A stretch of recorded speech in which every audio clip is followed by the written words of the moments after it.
Un. How Hi. are you doing? Welcome in, everybody. Hi.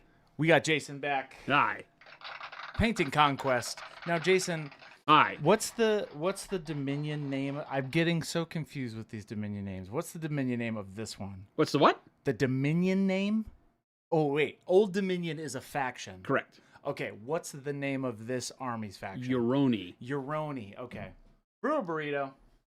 I didn't mean to laugh at you. How horrible. I meant to thank you Rancid, for that what's sub. going on? Good to see you. Hope you're doing well. Big Bob. Oh, Jason, welcome back. Why, thank you. Glad to be back. Did you happen to see what Jordan painted yesterday on stream? No. You want to see it? Yeah. I'll give it to you.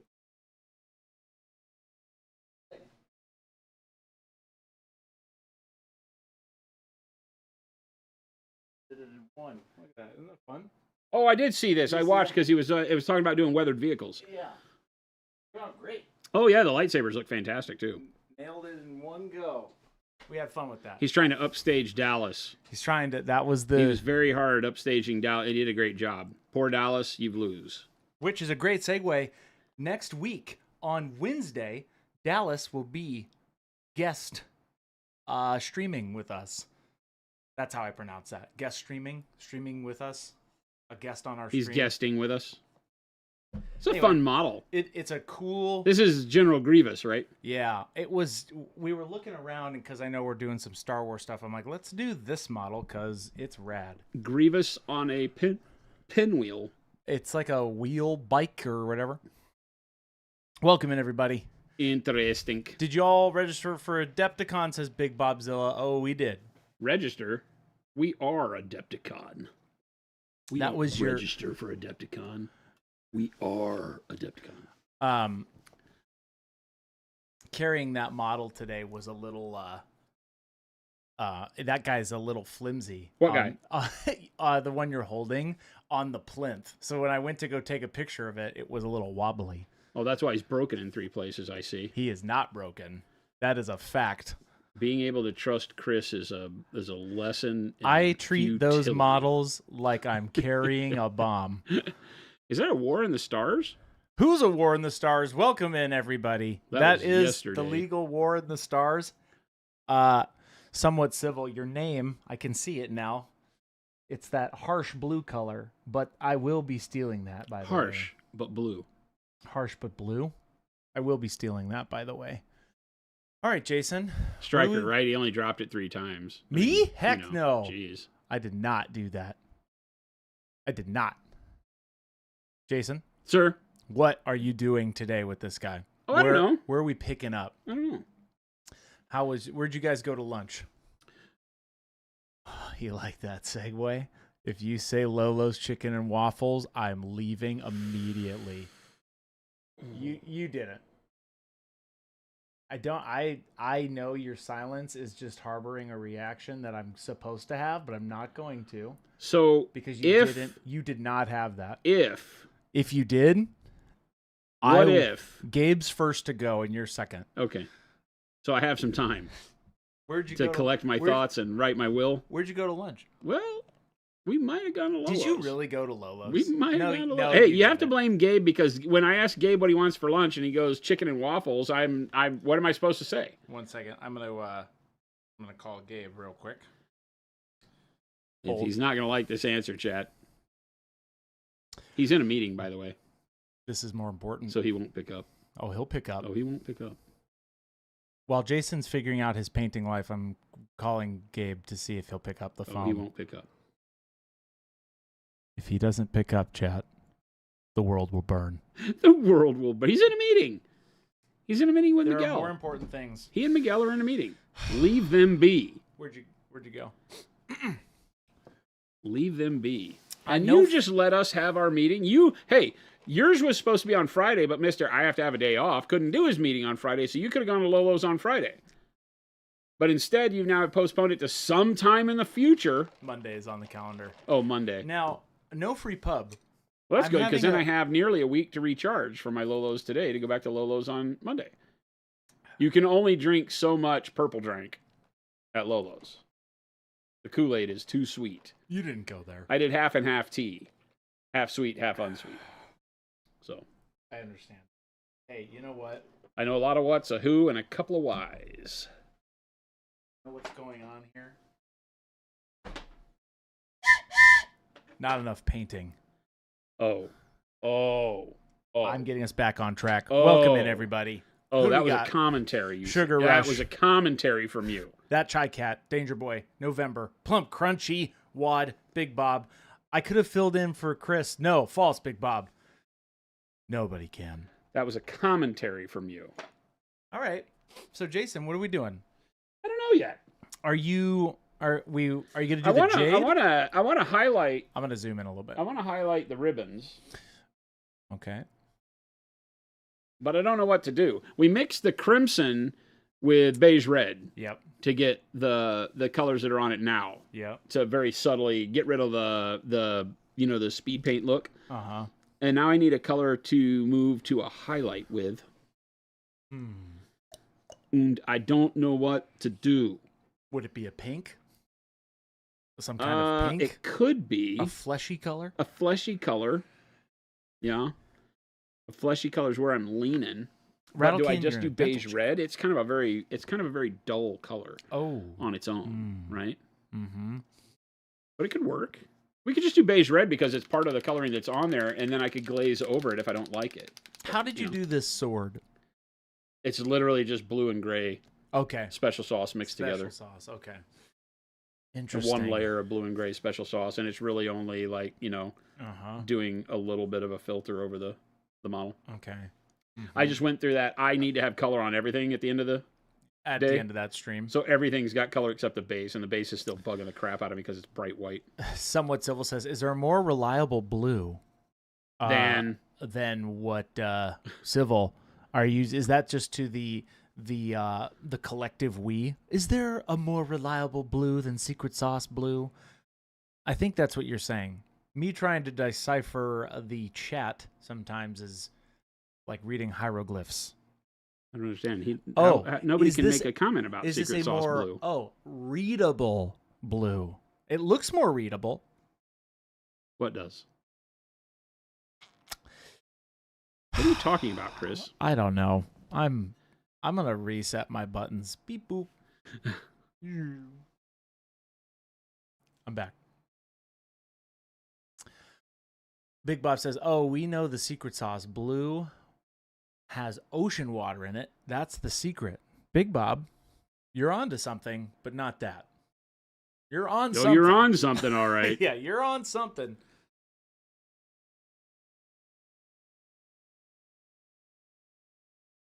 Yes, November. The irony of misreading the word readable. And I'll see myself to the door. Paid professional chat. But Hey. Hey. I will add this in. Hey. It was never in anything that we had in Chris's hiring documentation that he had to be able to read. Yeah, thank God, man. Otherwise, I'd be... Oh. Never Be fired. once was it necessary to be able to read. Now, about cleaning brushes. Is there an amendment that I haven't seen yet? Did you read any of the contract? I feel like maybe you didn't read any of the contract. It looked like a dictionary to me, written backwards. Ooh. I feel like maybe he didn't read the contract. Somebody look it up. What's the last word in the dictionary? Papa Chicken says, yesterday, my sister said, you know, things could always be worse. You could be stuck in a hole in the ground filled with water. And I know she means well, but it didn't make me feel any better. I'm waiting for the sound effect. Okay. Yeah, okay. Now it's better. Much better. Papa Chicken, that was actually kind of funny. Don't feed the bears. Don't feed the bears. Double T, what's going on? The trick question, do you mean last word added or last word? No, I want whatever's the last word in the dictionary. The last defined word in the dictionary. What is it? It would be Z. Is there any word that starts with ZZ? Because it would be ZY. I will not. It's ZYZZYVA. What the heck is that Zizza. Oh man. Next week, we actually looking at our next week. Great segue question, Ozzy. We've got a lot okay. Questions like this about me doing non-metallic metal. It is coming, but next week we have Dallas on Wednesday. I think Jason. We might have Baby J back because Jason has a meeting. When? On Tuesday. You have an all-day thing. Oh, I do. So Baby J will be back. We're gonna do some pregame I forgot about Star that. Wars. I do have an all-day thing on That's Tuesday. all right. Jordan and I are gonna do some pregame Star Wars before Jason and Dallas are doing Star Wars. That means another day where I don't get to hobby. I was so bummed out last night when I got home, and I was like, Jason, you can. I was so beat that I just didn't have it in me to hobby. You could hobby that night after stream. Well, that's what I'm saying. But last night I got home, and it was such a long day with everything I had going on that I was like, But Ozzy, it's going to be either next week or the following week, because the following week we have some other stuff too. There's so much stuff going on before Adepticon. I will get up there and do some painting at some point. He just said yesterday that the day before yesterday, he would do it next week. Yes. And now he's backing out. No. I want you to understand the pain that I feel knowing that I have put in front of you this lying liar who lies. It's going to be probably Thursday is when we would start. Thursday. Well, you have to finish. So you have to pick a length of time it's going to take you to get it done. That's a good question. How long would you allot somebody, Jason, if you were going to do that? What are we painting? I have a couple ideas, but for an example, what about like the chest plate on Leviathan? Surviving? Yeah, just the chest plate area. I felt like that was a good example. Maybe? Couple days? Like a Thursday, Friday? That's what I was thinking. Yeah. Do you think we could do it? We could probably do it on a Thursday, Friday.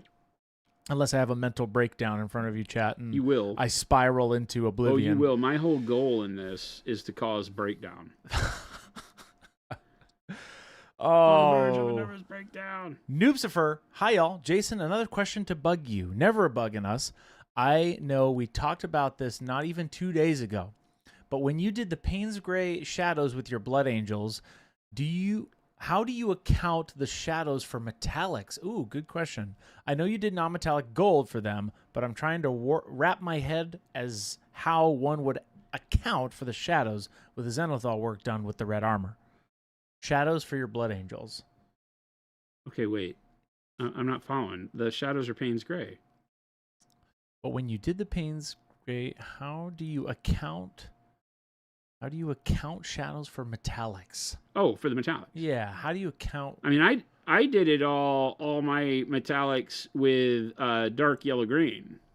You could do the same even when using metallic paint, if that's what you're asking.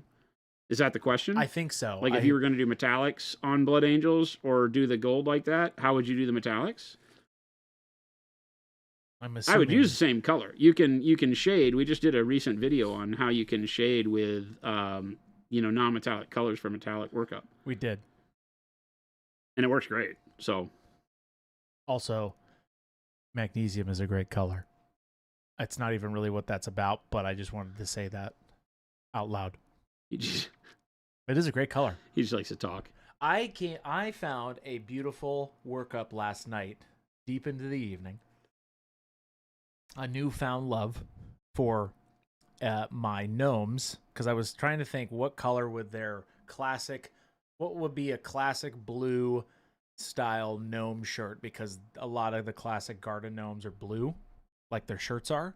Oh yeah. So red hat shirt. They're like primary red, green, blue kind of a thing. And I did ultramarine, right, with a Payne's Gray wash, and it was awesome. Okay. That's it. That's my TED Talk. So, if you're looking for a blue shirt, that was a great, fun workup. Noobsifer. So, as in, you layer up from Payne's Gray into various metallics? It's an upward scale to the light of the Zenithal? That's what my brain is.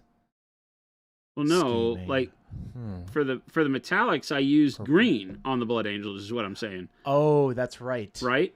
Yeah. The Payne's Gray is just a shadow on the red armor. The gold bits, I went back and covered all the Payne's Gray up with dark yellow green. And the silver you did, though, with Payne's Gray, didn't you? The silver metallic I did, yeah. Silver you did. So the normal guys, the normal assault marines that weren't veterans, have the silver or steel colored pauldron trim and all that. Yeah. And those I use Payne's Gray into white blue for the non-metallic metal. You can definitely use Payne's Gray as a backdrop for metal. I wouldn't do it for gold. So I guess I'm misunderstanding. If you're trying to do gold, I would suggest doing something like brown or green underneath. If you're doing silver, then yeah, you can use the same Payne's Gray shadow and then just layer up into the silver or whatever metallic color you're choosing to use.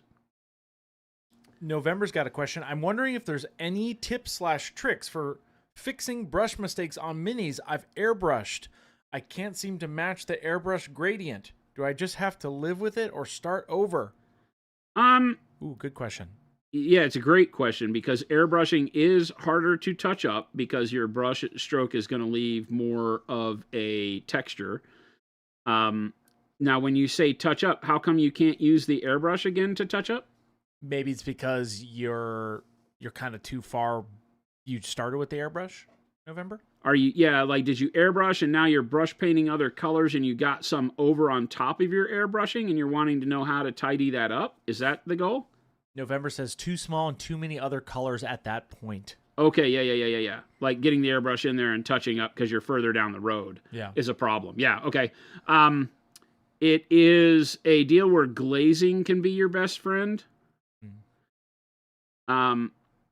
So once you've airbrushed and then you need to find yourself at a point where you can touch it up. Let me see if I can find a model here that might have some airbrushing where I can kind of show you this. What have I airbrushed recently? The night at your house. Huh? the night that's at my house. That's the last thing I airbrushed, isn't it?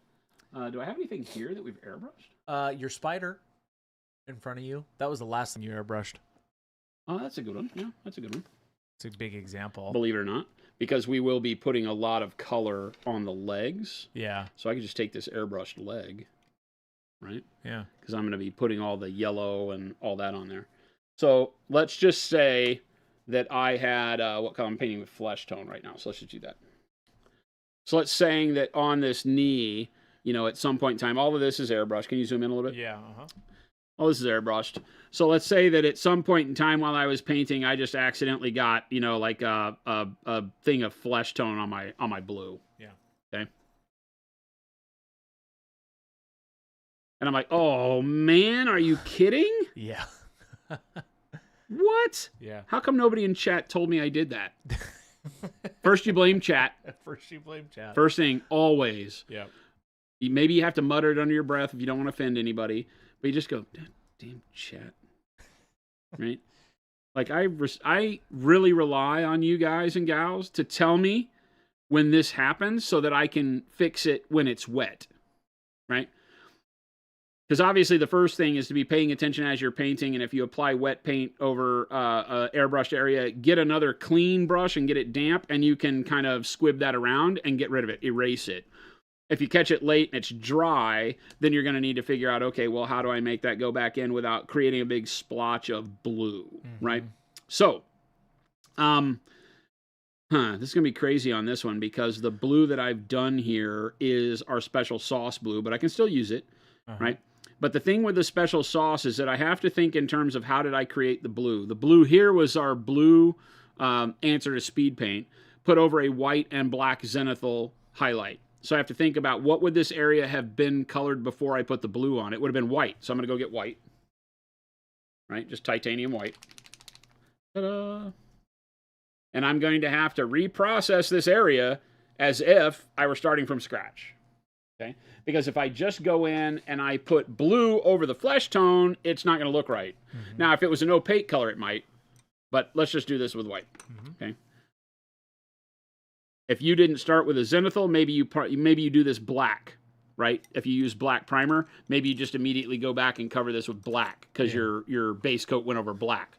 But you want to turn this into whatever color, the color you're trying to reproduce, in this case blue, you want to turn it back into whatever that was, right? And I'm going to just color in the area here. Can you center up a little? Yep. Perfect. Okay. Yeah. So I'm going to color in the area there, but what I'm also going to do is take a little bit of a thinner base here, a little bit more water on my brush, right? And I'm also going to just kind of very quickly blur this out along the edges. If you've ever done wall patching in sheetrock, you kind of got to do the same thing. You don't want to have just that shape exist. That can look a little funky. And when I apply the blue, if it goes over the blue, it's going to darken it up. So I'm going to put a little bit of white around the outside edge and blur it. Mm-hmm. Like so. Try to keep a texture away from it, but it'll have a little bit. It's fine. Okay. I'm over-wetting this trying to go fast, so I'm creating my own problem here. You're all right.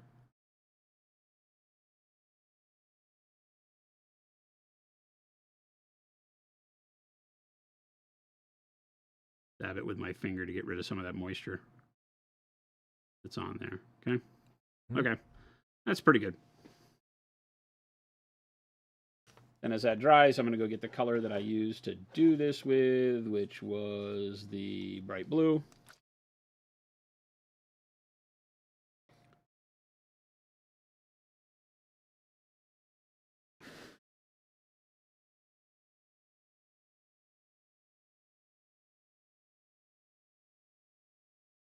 I want to make sure I'm brighter white right around this halo where it's darkening up. I just had too much moisture on my brush where I did that. Yeah. I'm going to go in and touch that up just a little bit more.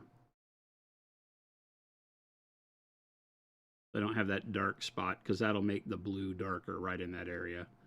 So again, just want to do something like this.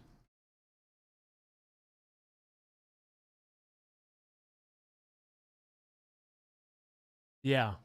So you do that just to kind of blend the overall mistake in quotes? Well, so if I were to just go in with this blue again, Yeah. right, and I were to say the same thing happened down here, let me make sure I'm doing this in a spot where I'm going to paint over. Yeah. If I were to just do it down here and put more blue and say paint my area over, Right. It's going to wind up being darker and leave a spot that looks like I've repaired it. Yeah. So that's why I'm saying take it back to where you started from in this case, right? And then when we go back with the color over the top, it's going to more quickly match the vibrancy of the color around it than if I paint this blue over blue. I understand. Yeah. Right? Huh. Because, like I said, you have to reproduce the whole thing you did originally. And I painted over white. So I got to turn it back white and then paint my blue. That's the part a lot of people forget. They just slap the color on there. And then it can look like a patch. Right? Yeah. And then I've got blue over the area. It's already starting to look good. Right? Yeah. Now, because you did it with an airbrush, it will apply differently. So you may want to take a little bit of the blue in this case and kind of stipple it around the outside edge. Just kind of touch your brush and make little dots with it. It won't be perfect, but it will help to break up any outline that it starts to create. Yeah. Now, I also layered purple over this, so this is going to be a real challenge. You and your bright ideas of doing the spider. As I'm thinking about it, I'm like, oh, and then we filtered purple over the top of this. This is going to be great.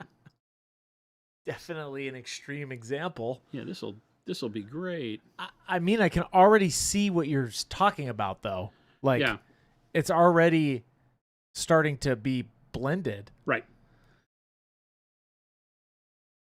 You got to make sure you don't work too fast because the thing is that you're focused on this little area. You're working really fast, and what will wind up happening is you will put wet paint on wet paint and tear it.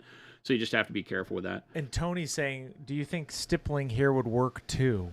Well, that's what I was just showing. Yeah.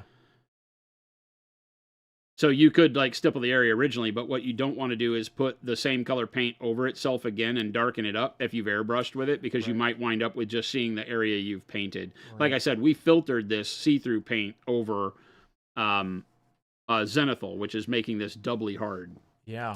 So now that that's a little more dry, then I'm going to go back and do the same thing with another coat. Again, just staying in my area here.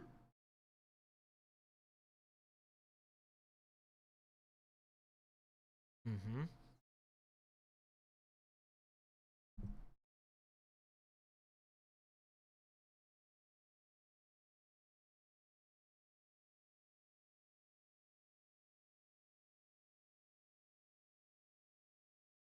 And you can see how quick we're getting there. Yeah. Absolutely. I mean, it looks exactly like the highlight down here now, because Well, this highlight was where we went over the brightest white. Yeah. Right? Right.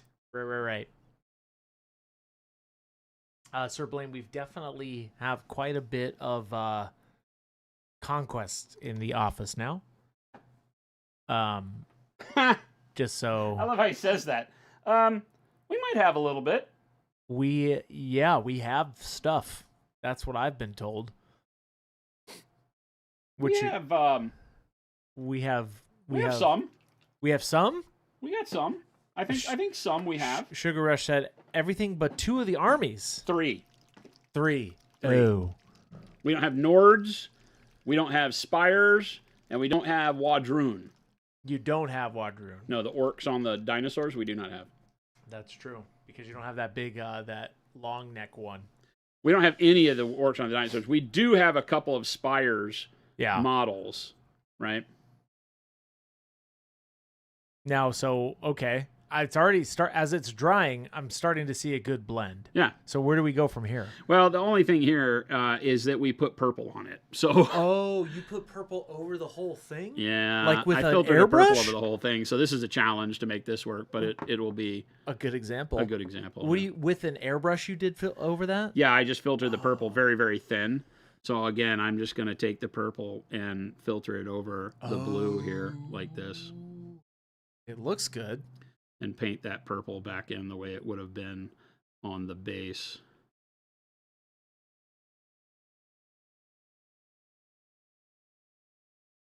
How do you avoid paint tearing right here, just in general? You just let it dry first. You just let it dry? Yeah. Just in the simple time that we sat there and talked about it. Yeah. And if I knew that like this was getting to be a little bit more purple, I might bring it down onto the areas that I had not done the mess up on. And blend it. And up here and just add a little bit that I feather back in just to make the area look like it's consistent. Almost intentional. Yeah.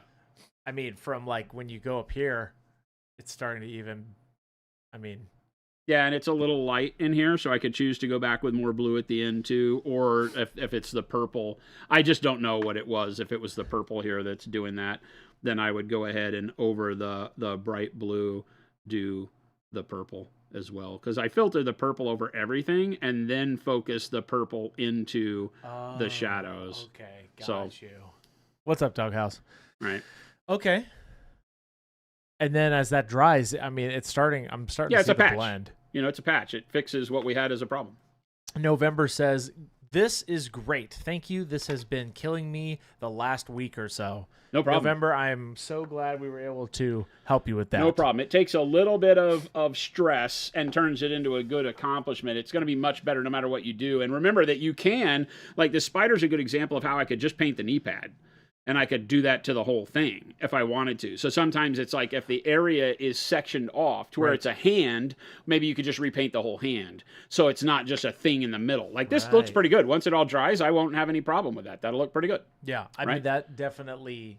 Yeah, it's definitely working. Right. The way we feathered it out and everything makes it to where it doesn't just look like a glob of paint on it, and it looks like it could have been there from the beginning. But I always would look at trying to paint the whole area. It's just that, like if it's the side of a tank, maybe you don't want to repaint the whole side of the tank because it has other details or weathering on it and things like that. So you could patch just that area and then maybe add a little weathering or something else on there to make it feel like it's intentional. That was great. Thank you, Jason. Yeah. Sir Blame says, yesterday I was painting using my camo green, but for some reason it started painting in a yellowish color instead of the normal green. Any idea on how that would happen? I presume some funky stuff with over dilution. No? Camo green. I've It, never it'll had that. never go yellow. Unless you had yellow in your brush from something else, maybe? Hooper, might be a dumb question, never a dumb question. Do the Pro Acryl paints require medium or does water work as well? Water. Straight up. I use water for damn near everything. We make a bunch of mediums that will help you to maintain consistency of your paint. Yeah. If you find that you're wanting to dilute to a level where the paint becomes too watery and starts running all over the model in weird ways, then you can use our glaze wash medium, varnishes, any of that, and that'll help you a lot to control it and have it feel like paint as you go through the diluting process. But I just use water for 99% of what I do. Jason, I'm going to let you read this question. It's long from Wake Titan.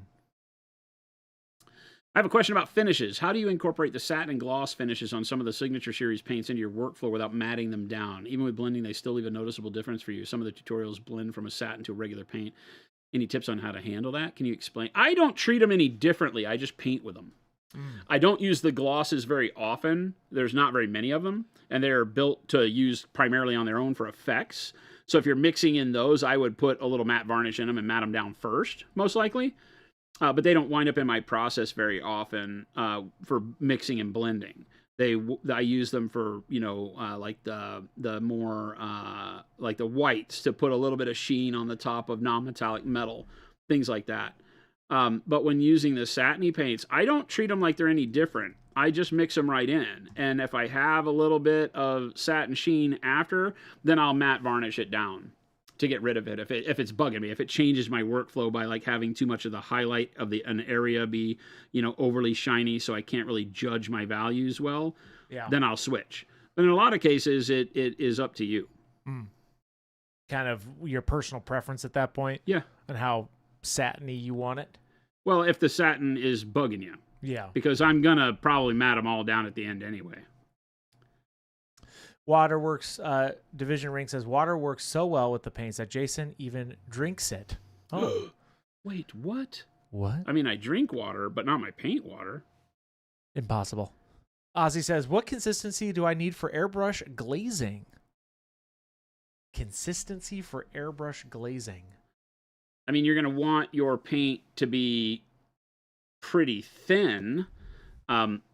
If you're asking for consistency, are you going for like when people tell you skim milk? Or like a filter? Well, glazing is a filter, so you're just going to want it to be fairly see-through. Each paint is going to act differently. I don't go by like some physical consistency. Like when people say skim milk, I think that's a misnomer. Yeah. If you go based on what the fluidity of the paint is, you'll miss every time because not every paint is the same.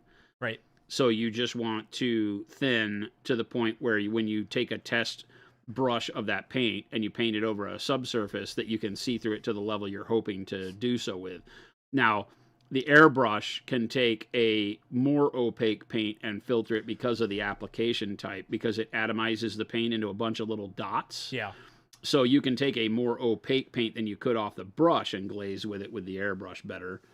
You don't have to spend a ton of time getting it ultra thin, but there's also, like me, I always say, get it as thin as you're comfortable and then layer it up. Yeah. So that you can always build to the amount of filter color glaze that you're looking to do.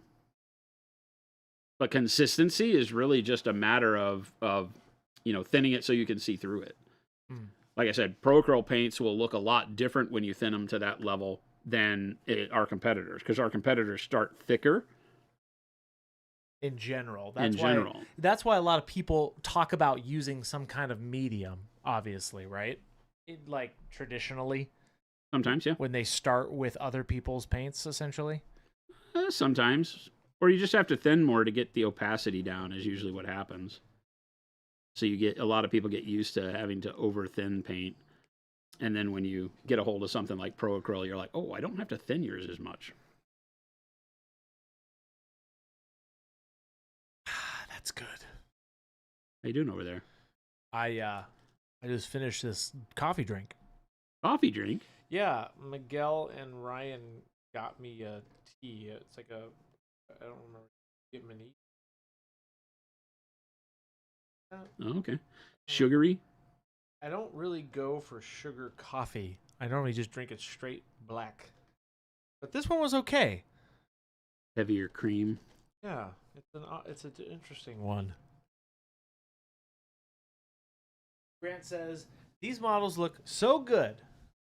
I wonder what they would look like with a nice bright yellow-green base. Not gonna happen on my watch. He was mentioning earlier that he was going to paint the base, or it was bothering you, right? Well, the fact that it's all bright white from the zenithal, yeah. Hey, Frigid Phoenix, 2-month streak, sub for 5. Thank you so much. Feels good to be back in the sub club. Hope everyone is doing well. Had a question too. Does Jason move the model away from him at times to see it at table height / distance to know where he needs to put paint? Great question. I will look at the model from various angles a lot. I don't really ever move it away from me any further. You can't really tell, but it's probably 1.5 feet or 2 feet away from my face right now. You paint naturally pretty far away. It's about 1.5 feet. Yeah, I would say. Right? It's only my forearm's length away from me. yeah. But I don't really do that. I'll rotate it around in lighting, But I guess I have the ability. I have a screen, so I guess I have to take this into account. I have a screen in front of me that Chris shows. I have the stream up, so I can see what the stream sees. And so when I set it down and do this, when I look at the screen, it appears further away from me because the screen is smaller. Yeah. Right? Because the little window on the screen is probably 10 by 8. Yeah. Something like that. 10 by 9. And so when I put it down and look, now that's 3 feet away from me, and it looks smaller. So maybe, I don't naturally like it. When I'm painting things and don't have the screen, I don't do this or anything and hold it really far away from me ever. He does. What if Jason just started doing this all the time? Just like, I mean, it's pretty far away. I can see the usefulness of it, though. Yeah. If you want to judge your contrast from a distance, if you're trying to just go for that 3-foot test. Yeah, the 3-foot rule. Noobsfer says, Jason, what if I use Payne's Gray as a uniform shadow for the gold alongside the red armor, talking about the Blood Angels again? That way, shadows block in as one color, but I'm pretty sure midtone would vary accordingly in the style the Blood Angels were done. I mean, you can use the Payne's Gray under the gold, for sure.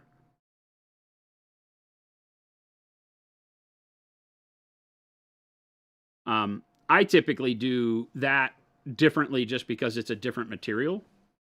And so I don't mind it not sharing the same shadow with everything else. If I'm doing a reflective material, I'll take some liberties with the color of the shadow versus the rest of the model because it's reflecting different frequencies of light than, the armor and everything else.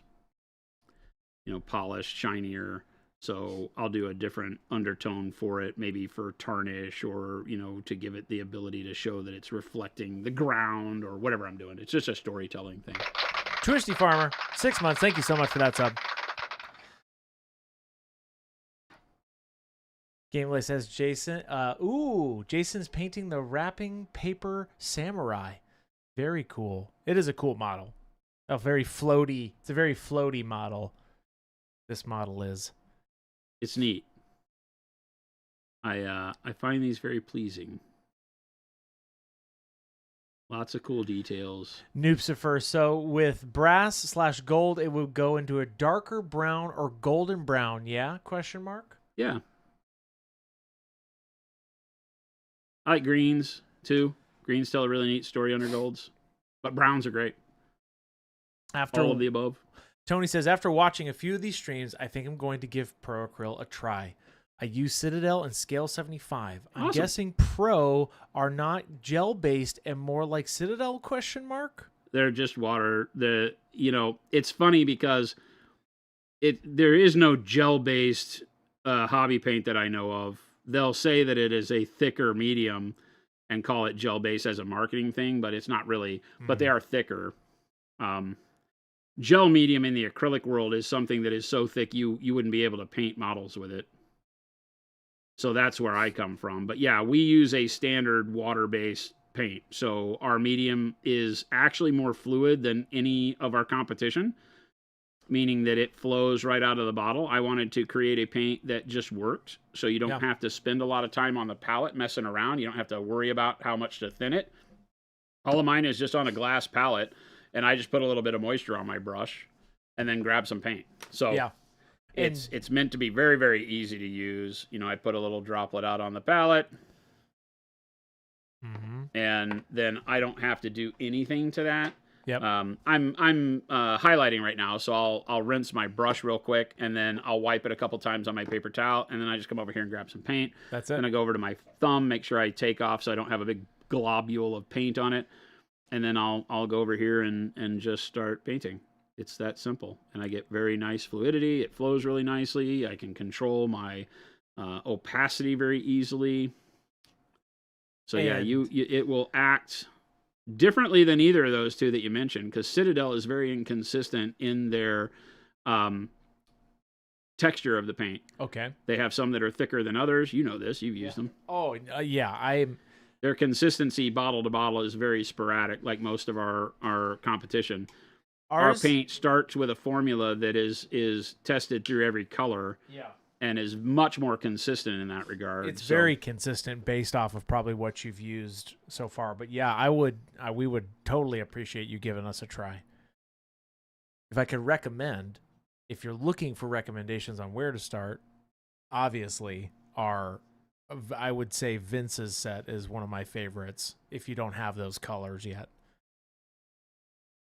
That's like my go-to recommendation because there's so many good colors. They're all great, obviously, but Vince's is a really, really cool set. I would give that one a whirl.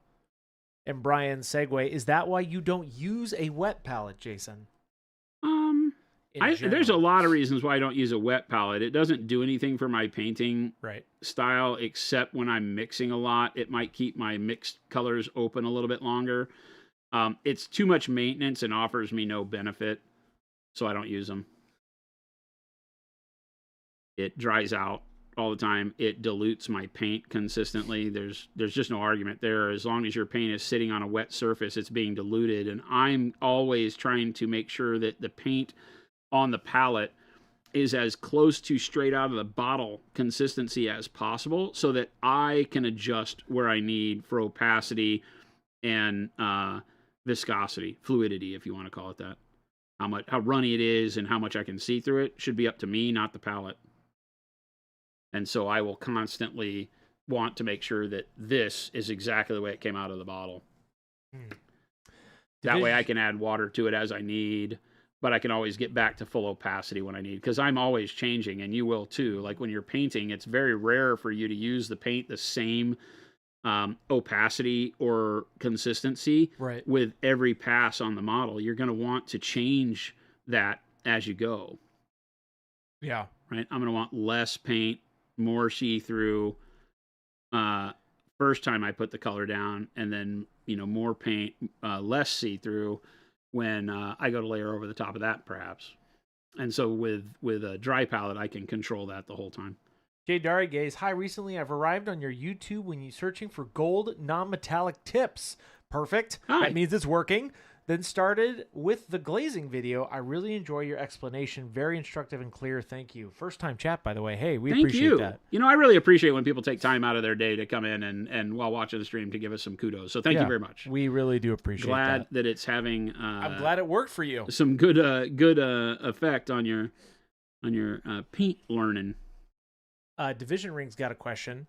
Question about a blending video you put out a few months ago. Okay, I think you're talking about the It Just Works, the Just Do It video.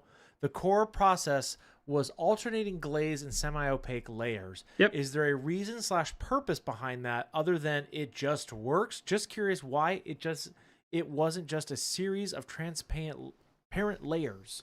Because ain't nobody got time for that. When you think about what you're doing, and I'll watch people glaze like 15 layers, and some of the comments on that video are that you could just keep doing thin layers until you're blue in the face. And yes, you can. It doesn't do anything for you that's any different if you get good at controlling your brush stroke and the way you apply opaque and semi-opaque colors, right? So if I'm coloring over an area, right? Let's take this for example. the first pass, let me get rid of a little bit of this. Yep. So the first pass over my thumb palette here, I want to make sure that as I'm going over like this purpley area, it's horrible. This is going to be a horrible coloring, right? But the first time I'm going over this, let's say I want to blend out. So the first time I go over it, I want to be able to do a very light pass of color over the area, right? That's much more thin so that my base layer shows through, so that I get that initial blend set up. The colors are blending together now, right? Through this area here, okay? And then the next time I do it, I want I want more opacity, so that if I'm blending this color up here, now when I go over it with the color more opaque, right, I get to my non-blended state for this color much quicker. And then I can choose to, you know, feather out however I want. I can stipple, I can just use line work and hatching or whatever. But I get that base coat color, the blend between the two colors, and then the opaque color in 2 steps. Now, you might say, oh, but, you know, maybe I need a 3rd step in there to help blend it better. That's up to you. It really is just moving from a thin version of the color so that it blends with the color underneath it first, and then you start going less and less thin, more and more opaque as you move up to the vibrancy of that color that you're looking for in that area. But it takes care of all the blending without any thought. So there's a definite method to the madness, and not just that it works. It's that when you start thin paint over another color, you will get a blend of those 2 colors visually on your first pass. And so if you can feather that on, then you get a nice smooth transition from one color to the beginning of the next color. It's not the next color yet. It's the in-between of those. Now, it's the same thing as if you're layering, pure layering. You could just take your base coat color and mix it with your next color, and you'd get the same thing, and then you could feather that on. And you can mix those colors till your heart's content and get very, very smooth blends through layering. Or you could do this, and in 2 steps or whatever, you get really, really quick, you know, layering up. Where's that model? Is it this one? Yeah. Like, this is that model. Yeah. And you would think I airbrush that.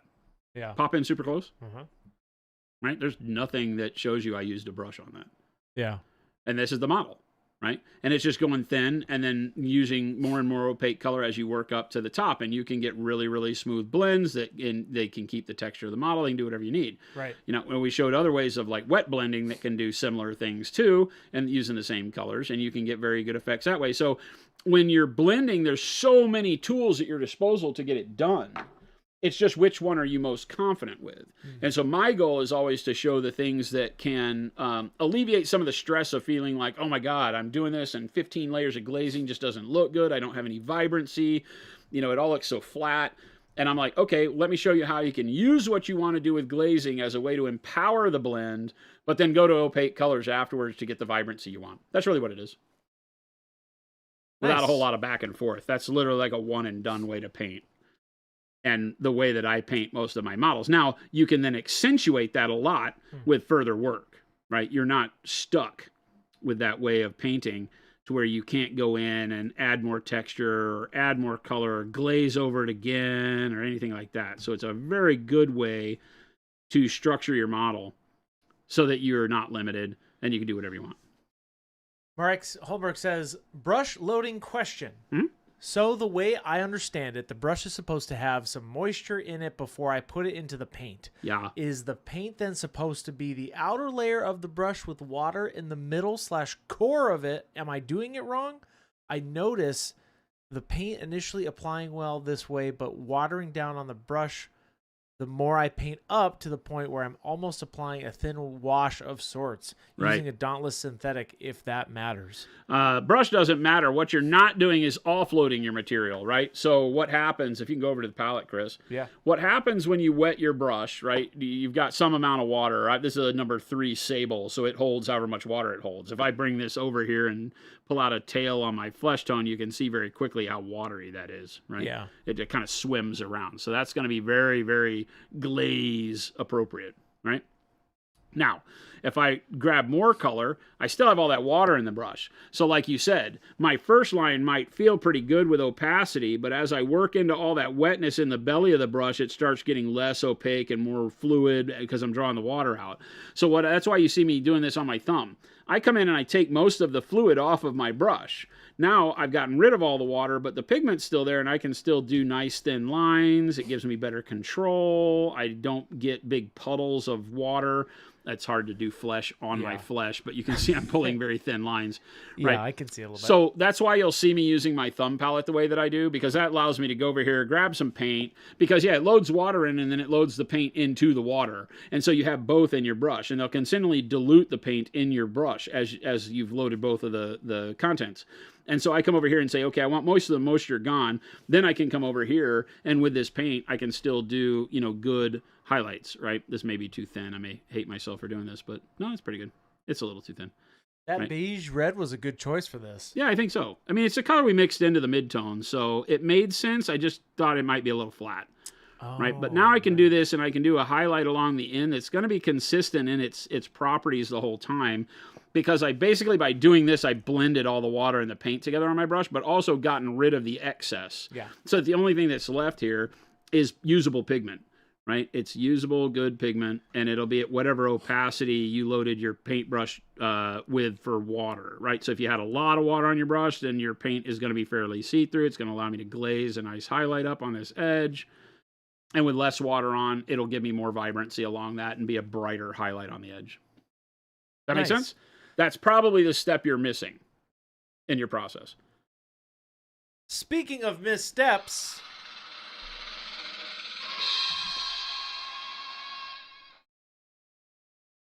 He doesn't listen to me, Chad. I've said about 1 million times I'm not doing that anymore. speaking of missteps,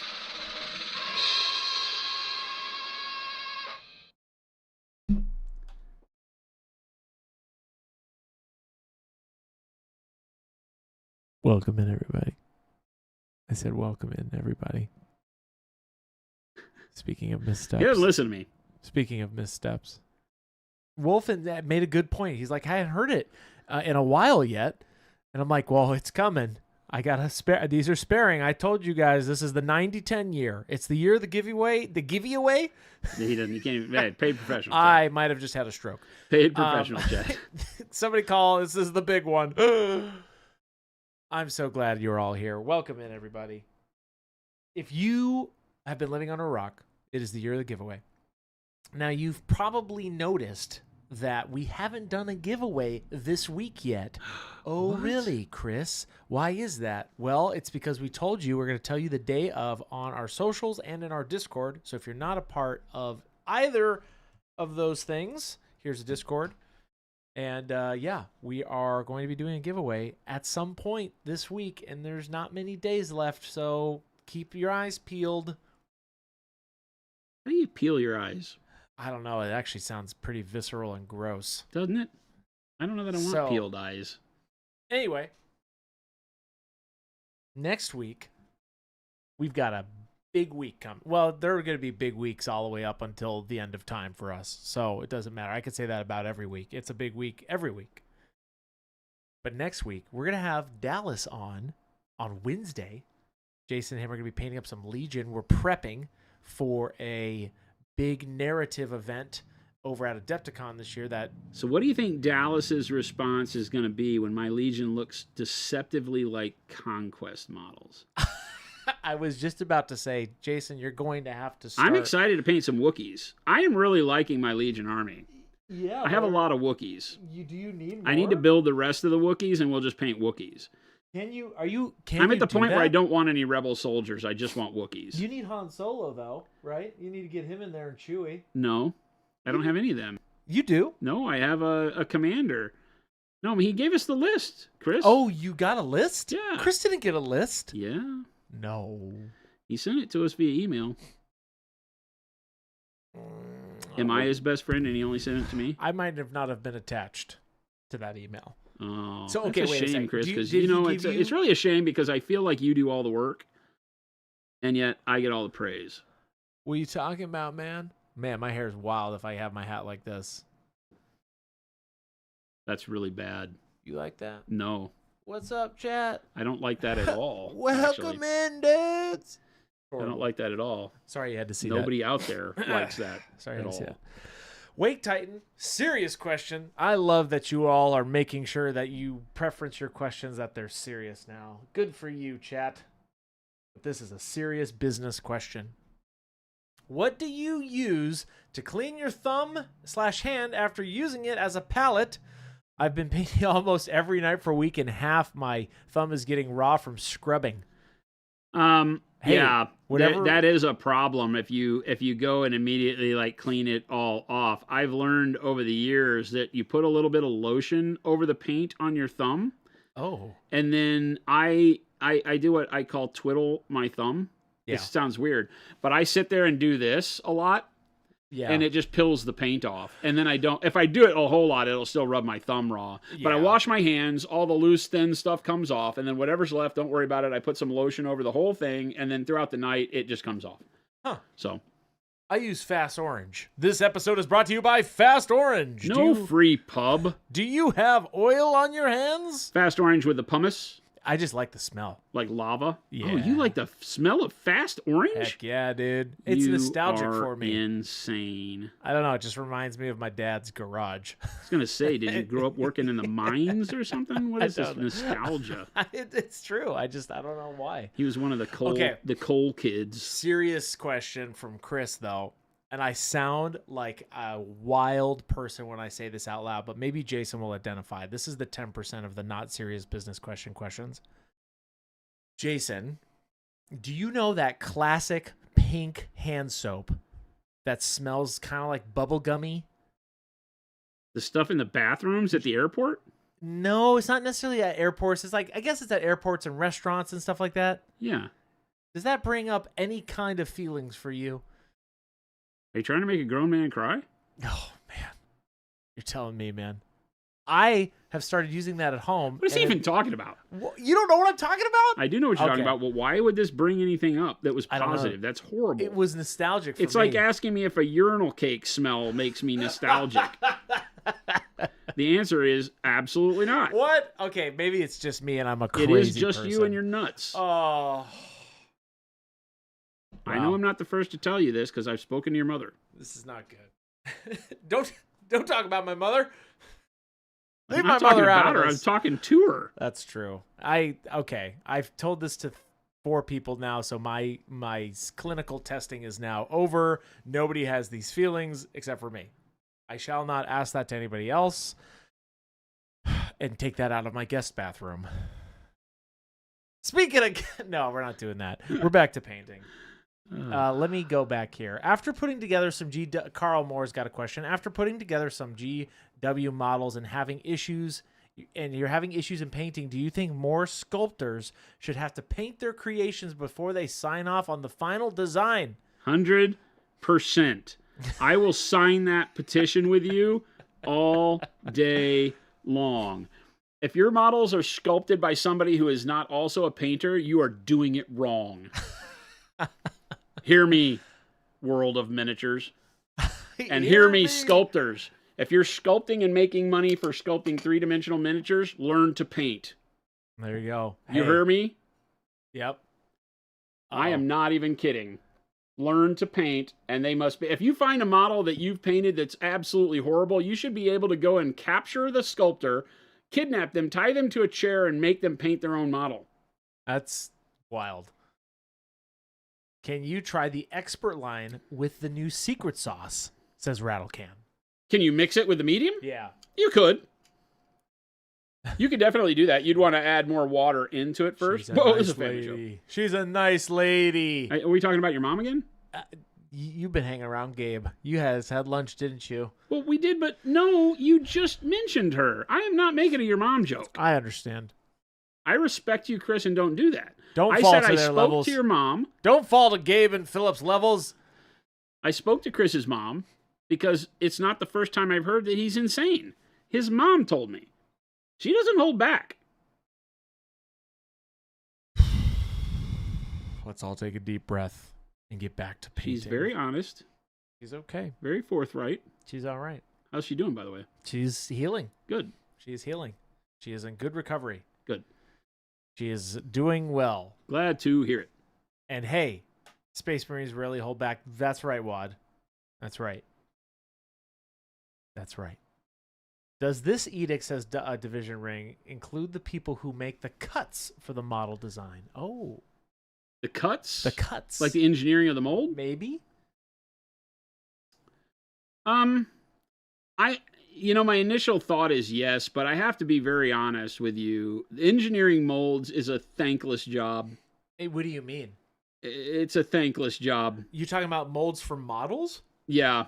It's Because that's kind of like the you unsung are being hero, pushed right? on to make something function on like a sprue, Yeah. right? Or in a resin mold That that may not be artistically done right. So I think first you have to hold the art directors accountable. I see. It was like a whole Because you could have art directors that say this has to happen this way. right. And then the sculptor's like, you're not going to like it. And the engineer's like, you're not going to like how this turns out. People are going to hate it. I don't care. That's my vision. And you get artists being artists and no direction to help them get there. And then you can wind up with problems. So I think it's an issue, around. There's a rule of cool thing that your models need to look cool in order to sell, which is guaranteed true. Yeah. And like these models that I'm holding in my hand are a good situation like that. These are an engineering freaking feat.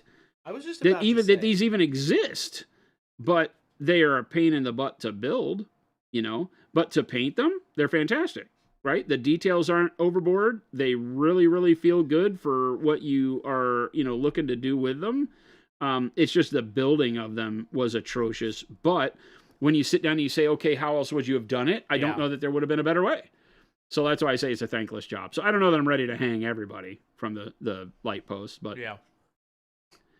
I think sculptors get carried away and put too many doohickeys on their model just to make more chinguses. Instead of making neat models, they just throw more crap at uninteresting models. Hello, Space Marines, sometimes. And I love Space Marines, don't get me wrong. Oh, we won't get you wrong.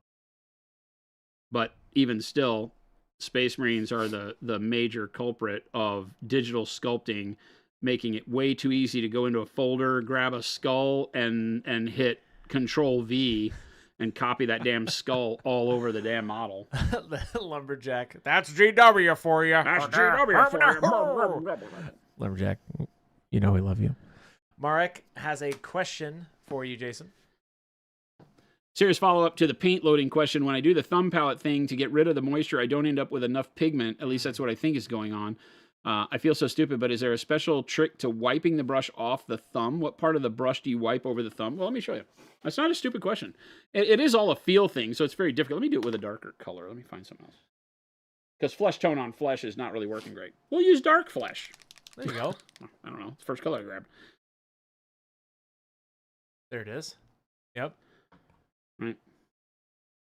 So first things first, load the brush with water, right? And so I've got this brush with however much water it'll hold. Yep. And then I come over here to the palette, and I'm just going to wipe it. My normal thing, let me just do it like it is normal. And I go like 1, 2. So now it only has so much moisture on it. Then I do it thinly in the paint. Come back over here. So it's not loaded super much with paint, but it's got enough. And then when I'm wiping it off, I'm just like, 3, 4, 5 brush strokes until I see, I wipe it, and the way I'm wiping it is I'm just literally wiping it from the ferrule pretty much all the way down the brush like that. So nothing that is special. And then what I'm looking for is as I'm going, I'm like, how much paint am I getting off with the brush stroke on my thumb? That's about right for what I need. And then I'll go paint with it, right? Then I can come over here because I see, okay, yeah, that's a nice line. And now I know I can come over here with that paint and get that same kind of line. Yeah. Right? Make sense? Yeah. If I'm like, oh, that I took off too much, that's not going to do this big area I want to do. Like I want to paint like that. And it's like, oh, I'm going to have to do that 3 or 4 times now. Right. Then I go get more paint on the brush. Because and that happens. Sometimes you take off too much and you're like, I can't get enough paint to do what I was looking to do. Oops. And then you go back over and do it again. And this time maybe I wet my brush and I come over here and I just go 1, 2, 3 instead of 5. And now when I want to fill in a line in between, I get a much more consistent level of paint and I only have to do basing, like a couple times. Right? Yep. So it's a feel thing. You'll get used to it, but you should never have a time where you wipe all the paint off. Be paying attention on your palette, your thumb palette, how much paint's coming off the brush. Because if you wipe it enough and you don't see any paint, then there won't be any paint when you go to paint the model, or very little, right? Yeah. So just always look at it like if what you're trying to do on the model, wait till you're seeing that happen on your thumb, and then go over to the model. That's a great explanation. Hopefully that helps you. Peaks says, will you plan to do a Not My Best Work contest where you take a look at badly painted minis and give advice/feedback on how to fix/avoid issues that the posted work represents? I wouldn't be countered to doing that. I don't like the. Now, I like to treat it as a very positive, like, hey, are you struggling with something? I'll take a look at it and answer your questions, which is what we do here, really. also, and just to segue off of what Jason say, that's kind of what the challenges are for. Well, no, or because the Discord. challenges, I think people are putting forth their best effort. I think what he's saying is, if I know I have a problem, is I there a see. way I could present something that the artist knows going in isn't their best work? I see what you're To saying. say, hey, I was trying non-metallic metal here. It did not turn out good at all. Can you help me figure it out? That's not a bad idea. But we kind of do that all the time anyway on the stream, because that's kind of what provokes a lot of these questions you hear me answering, right?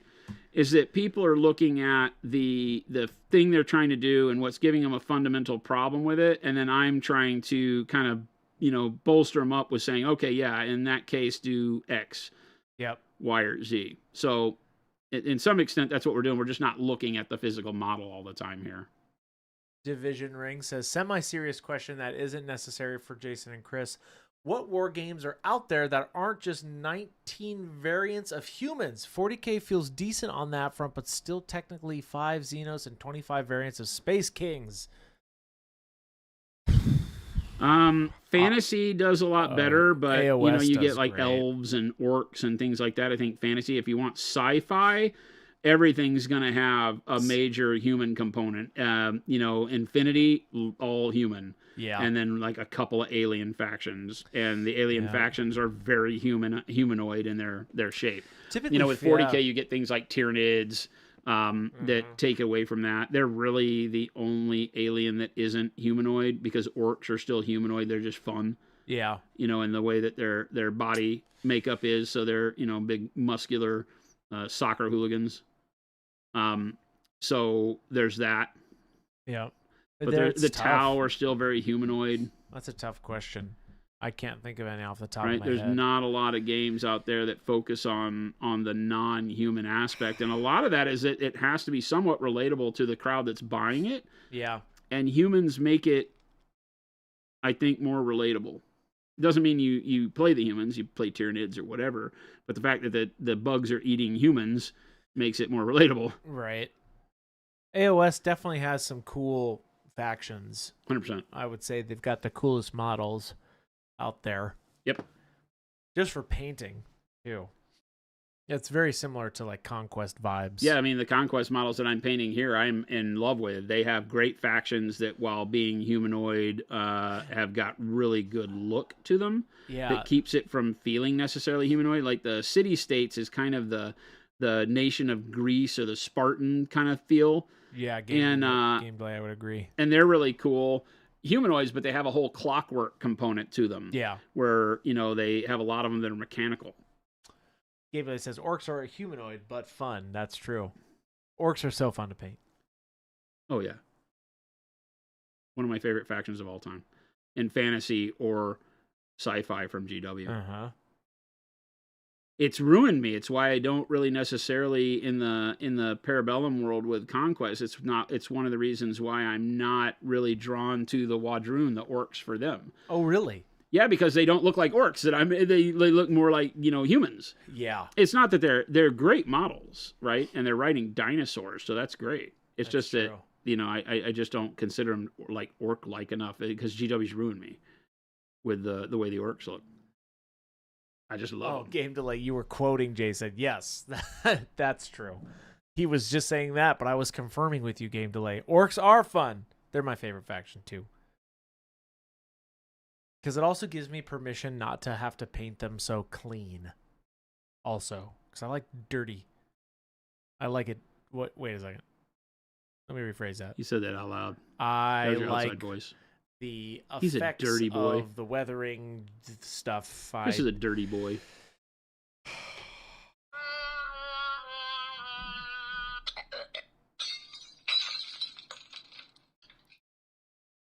What is the one in there that sounds like somebody like choking on a chicken bone?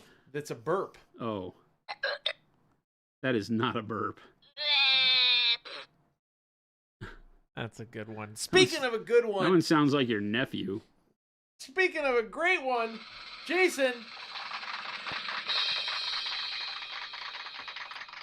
We're so glad you're all here. thank you for taking your precious time This guy. out of your afternoon. To Chat, how many choose times have I us. told him I'm not doing that anymore this year? No, you will do it. Oh! Oh, Whoa! Dottie, you will dance. If he doesn't do it, it's a great segue bit for me. We'll get him. We'll get him, chat. One of these days he'll slip Holy and do chat. the bit. We're so glad you're all here. Flapjack says the monkey must dance. No. Jason is more like a Here we go. painting ballerina. I hate this whole He's light with his setup. painting, and I don't know where I'm going with this. More like a painting maestro. There we go. And that's who conducts an orchestra, right? How did What is we that? go No, from that's a conductor. ballerina? Yikes. What's a maestro? Also the conductor. The maestro is Okay, it like is the maestro. when you reach Okay. that level. The maestro. You're the maestro. Chat, you are the orchestra, and I don't know what I do. So Oh, we know what there you do. go. Oh no, I'm the little. What's the thing that the maestro has? That little stick. What's that called? Little maestro A stick. baton. No, I don't think it's called a baton. What is that little stick? Somebody Google that for me. Wake Titan says, Monument Hobbies. The stream is an amazing resource for new and experienced painters alike. In the few weeks I've been watching, it has helped me make noticeable leaps forward in my painting. Thank you. I can't think of another company in this hobby or elsewhere that gives consumers direct access to thoughts and experiences for such a cool company in the space. Thank you. Hey, we really appreciate that. I really love having you guys be part of the community. That is the root of why we do this. We want you to be able to join in on this fun hobby. And I'm just a freaking painter like you guys. I love what I do. Yeah. I get to make paint, share my experiences with painting. The fact that you guys listen to my craziness and hopefully take it and learn something good with it, turn it into your own style, come back and present it to me and teach me something. I all the time have guys and gals in our community that go and say, hey, I did that thing you showed, and I did this other thing that I saw someplace else, and look what I got. And I'm like, holy hell, that's a great idea. Bring it in. We love that. And that, I think, is what really makes our painting community so fantastic, is that the sharing is limitless. You may learn something from me and then be teaching me a month later, which is great. Jen has confirmed, and Flapjack, it is in fact a baton. Perfect. Shout out to Jen. I love that he doubts me so much, chat. No. I mean, yes, No. right? Didn't I just hand you the answer on a silver platter and you said, no? I said I don't think so. Which then I is got kind of confirmed. the same as No. no. No. This man. We found it out, and by we I mean Jason, and by Jason I mean the chat, and I by don't know chat I everything. mean Jason. don't I know did, everything. Flapjack. I did. Thanks, Flapjack. You're cool. Why does that sound like Thanks. he's not cool? Like, No. why did that sound like a backhanded compliment? Flapjack. Let me tell you guys. 7'8", walking down those halls. He's a tall man.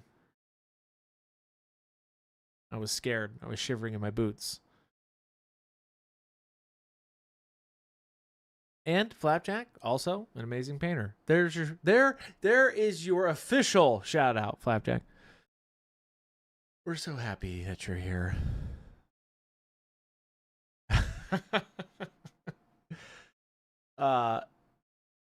Have you seen the videos that turn conductors into dueling mages? Says Double T. Oh, where they're like throwing spells at each I have other? Not. Can't wait to ruin my algorithm with that search. Division Arena. I was expecting Chris to pull out a 6-7 meme for a second. I shan't do that. I shall not stoop to that level. My algorithm is filled completely lately with these videos that say, people with no friends all share these 15 traits. What? That's not Isn't that good. great? Isn't that great? That's a great hit to the ego. Thanks, algorithm. Thanks, algorithm. Yes, I'm alone. Hey, by the way, you don't have friends. Yes, I'm alone. I do have 2 dogs and a wonderful woman by my side, so thanks. Yeah, and there's 188 of you in here. You're all our friends, right? Right? Here's where the truth hurts, Chris. You're our friends, right? That's what I tell everybody. Hey, if you haven't spoken up, you lurkers, speak up. We want to hear from you. We want to know what you're painting. And that's not a call out. That's an invitation. Welcome. What? We're so glad you're here. And where have you been? This year is the year of the giveaway, if you didn't know. And we're giving stuff away. And we're not doing that today. Wink, wink, nudge, nudge. There's 2 days left. So I would tell your family, your friends, your dogs, your cats, whoever can paint. If your dog or your cat can paint, you are hopefully making millions at your fancy circus. I just want to know if their dog or cat has an email address. What's going on with that? If you're not making profit from your painting dog or cat, you're doing it wrong. So get on that. But for the rest of you, we're so glad you're here tuning in. If you haven't put if you haven't put models on paint today, you should do that. I mean, that's a thing. But that's my dyslexic speech coming out. And I would like all of you to go put paint on a model, because we are in development of models that go on paint. Surprise, surprise. Oh, God. Can you believe that, Jason? That's what we should do on this stream, is just keep saying nonsense like that so our competitors that watch are like, okay, here's what we got to do. Hey, by the way, models that go on the paint. Here's what we got to do. Let's spend Those crazy millions of bastards dollars. over at Monument are making models that go on paint. Let's do it before they do. Models that go on paint? Oh, no. We're not doing that. Hey, shush.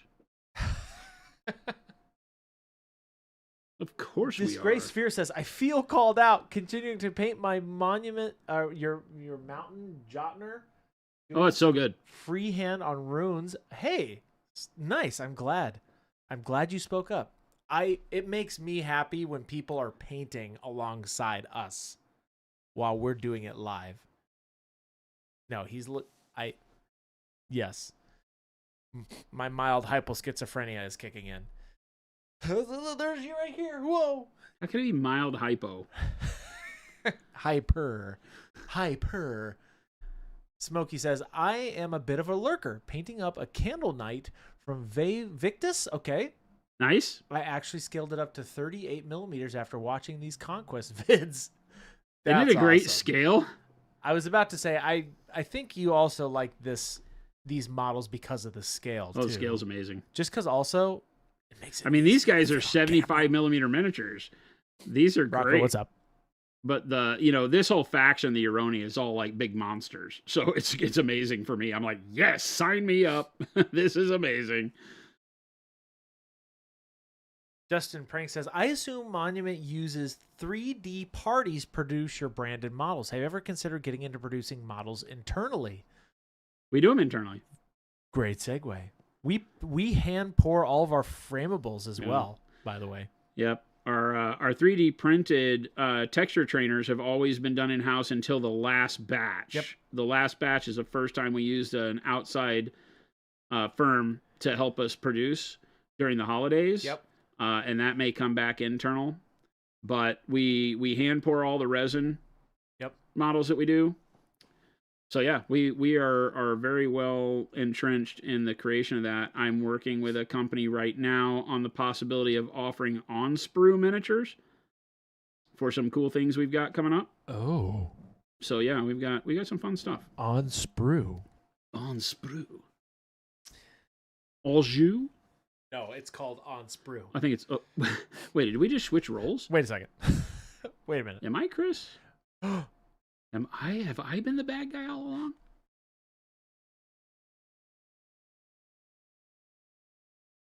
I was just thinking, what am I going to put back here? I'm going to put something back here, chat. Back where? Back here on this wall. I think a dartboard would be neat, and I have the darts. I don't like that. I think I'm in a the danger zone. dartboard behind Christopher. It's either and that or me with the darts, and then we have some sort of trigger that happens in chat, and I have to take a dart and put on a blindfold. What is going on? Blindfold, dart. Hear me out. Okay, And that's actually an amazing Ka-thunk. idea. And then whatever number we hit, we do something. Like we have a wheel that says on the dartboard, whatever number I hit, we do a thing. That is an amazing idea. We can get a magnet one. Oh. It's either that or it's like an axe throwing I would think you'd want the darts before the axe. Why not? Well, if we're gonna go all the way, we might as well go whole hog. Not half hog, whole hog. Hey, what's up, everybody? I'm so glad you're all here. Okay, super chat, dartboard. Okay. Shooting Chris with darts. Wow, steel tip darts or nothing. Yeah, T. exactly. Schmidt. I gotta throw sharp sticks. Wolfenholm's like, I'm sold. Let's do it. That would be hilarious. I'm down. Not lawn darts. I'm down. Let's Chris do is it. getting an axe? No. Oosh, I'm gonna get a gavel. No. That's too unserious mode. Too unserious mode. Yeah, we can't do that. You know, I've never understood why you didn't get the gavel. You were so hyped about it. I know it's because I even told you could get a gavel. It's because in reality the power that comes with the gavel and the wig is too silly. So It's too silly. It is way too silly.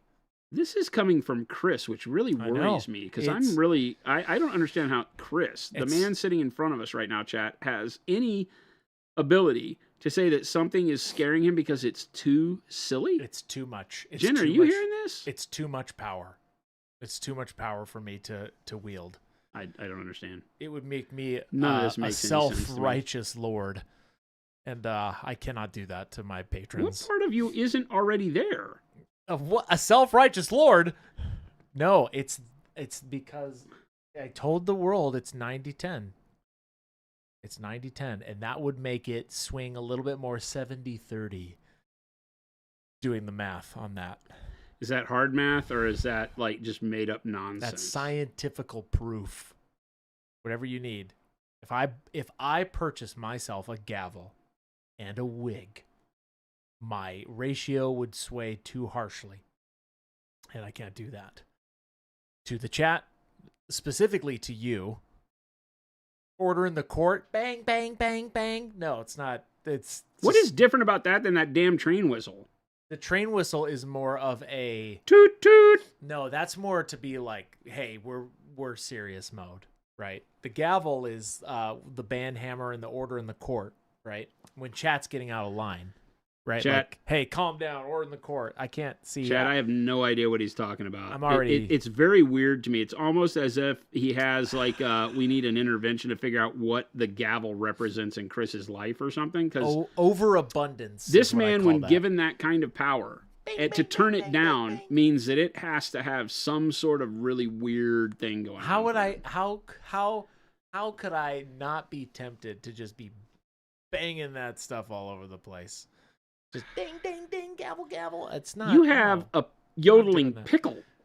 I rarely use the pickle. And I think that that's the exact same restraint you'd show with the gavel. I barely use the megaphone. I mean, I just don't. I just, you know. Chad, I'm buying him a gavel. We're back. Gavel and wig incoming. Chris, that's your Christmas gift. Dang, I have to wait for Christmas in July? We're not doing that again. Ever. We won't do that. Maybe we'll do it. Maybe just a little bit. He'll talk to Jen. Jen will get all excited. We'll do it again. If you thought life. Christmas with 2025 was good, imagine a real Santa Claus on Monument Hobbies stream. Real Santa comes in and gives away something. Like, are we hiring one? What if Chris already knows that Santa Claus? How much does something like that cost? I don't know. Like $100? He'll do it for free because he's Santa. Dude, I would. Yeah, I think I might pay pretty good money to have a real Santa come in here. We're gonna get real Santa in July, and they're gonna be looking for work. And by him, I mean him, Santa. He's gonna be looking for work. He's gonna be vacationing. Just saying. That usually depends on how Mrs. Claus and he or how their relationship's going around that time of year. Hopefully, it's good. I would like my Santa Claus to have a good relationship year round with Mrs. Claus. They have a great relationship. In right? my head canon, the Clauses get along wonderfully. Jason. Huh? I did get this back on track. Without blowing the whistle? I did blow it just a little bit ago, Oh. but then we didn't get back on the tracks. We have something to figure out, Jason. Oh, here we go. Who changed your project neutral? Were you just kidding with me? My water? What do you mean changed? This is Remember- the cup I walked into today. Right. But do you remember how I said I actually didn't change your project neutral? Because you want to know why? I wouldn't fill it that high. Ever. That's how high it's supposed to be filled. Did you do that, mister? Nope. Somebody did. Well, that's probably the truth. I could probably say you're not lying on that one. I I'm- don't think nobody did it. I'm very perplexed because you want to know why? Yesterday, I intentionally kept project neutral off to the side. Intentionally kept project neutral to the side. And then I brought it back on when Baby J was done. Okay. I cleaned out Baby J's water cup. And then Are you put sure you didn't clean this one out instead? No, 100%. Positive. 100%. Okay. I don't know who cleaned out your water cup. And it actually, Is it bugging you? it's interesting. Who else has been in here? No, I don't know. Where's my tray? Oh, there it is. I don't know. It's a mystery. Gameplay says, would make a good Santa, Jason, until he started talking about Christmas in July. Jason's a great Santa. I've been Santa before on a commercial Jen and I shot that was actually really funny. We did a big Santa giveaway. Rattlecan. It was a letters to Santa thing we did one year. I remember that.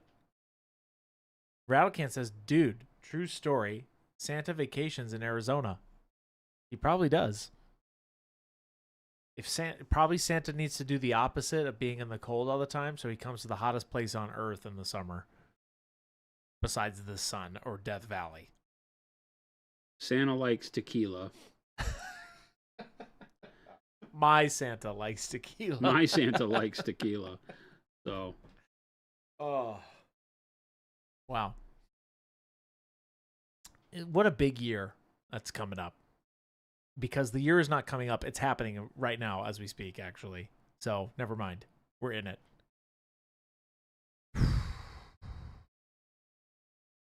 It's a lot to process, chat. what's a lot to process? What are you talking A lot about? to process.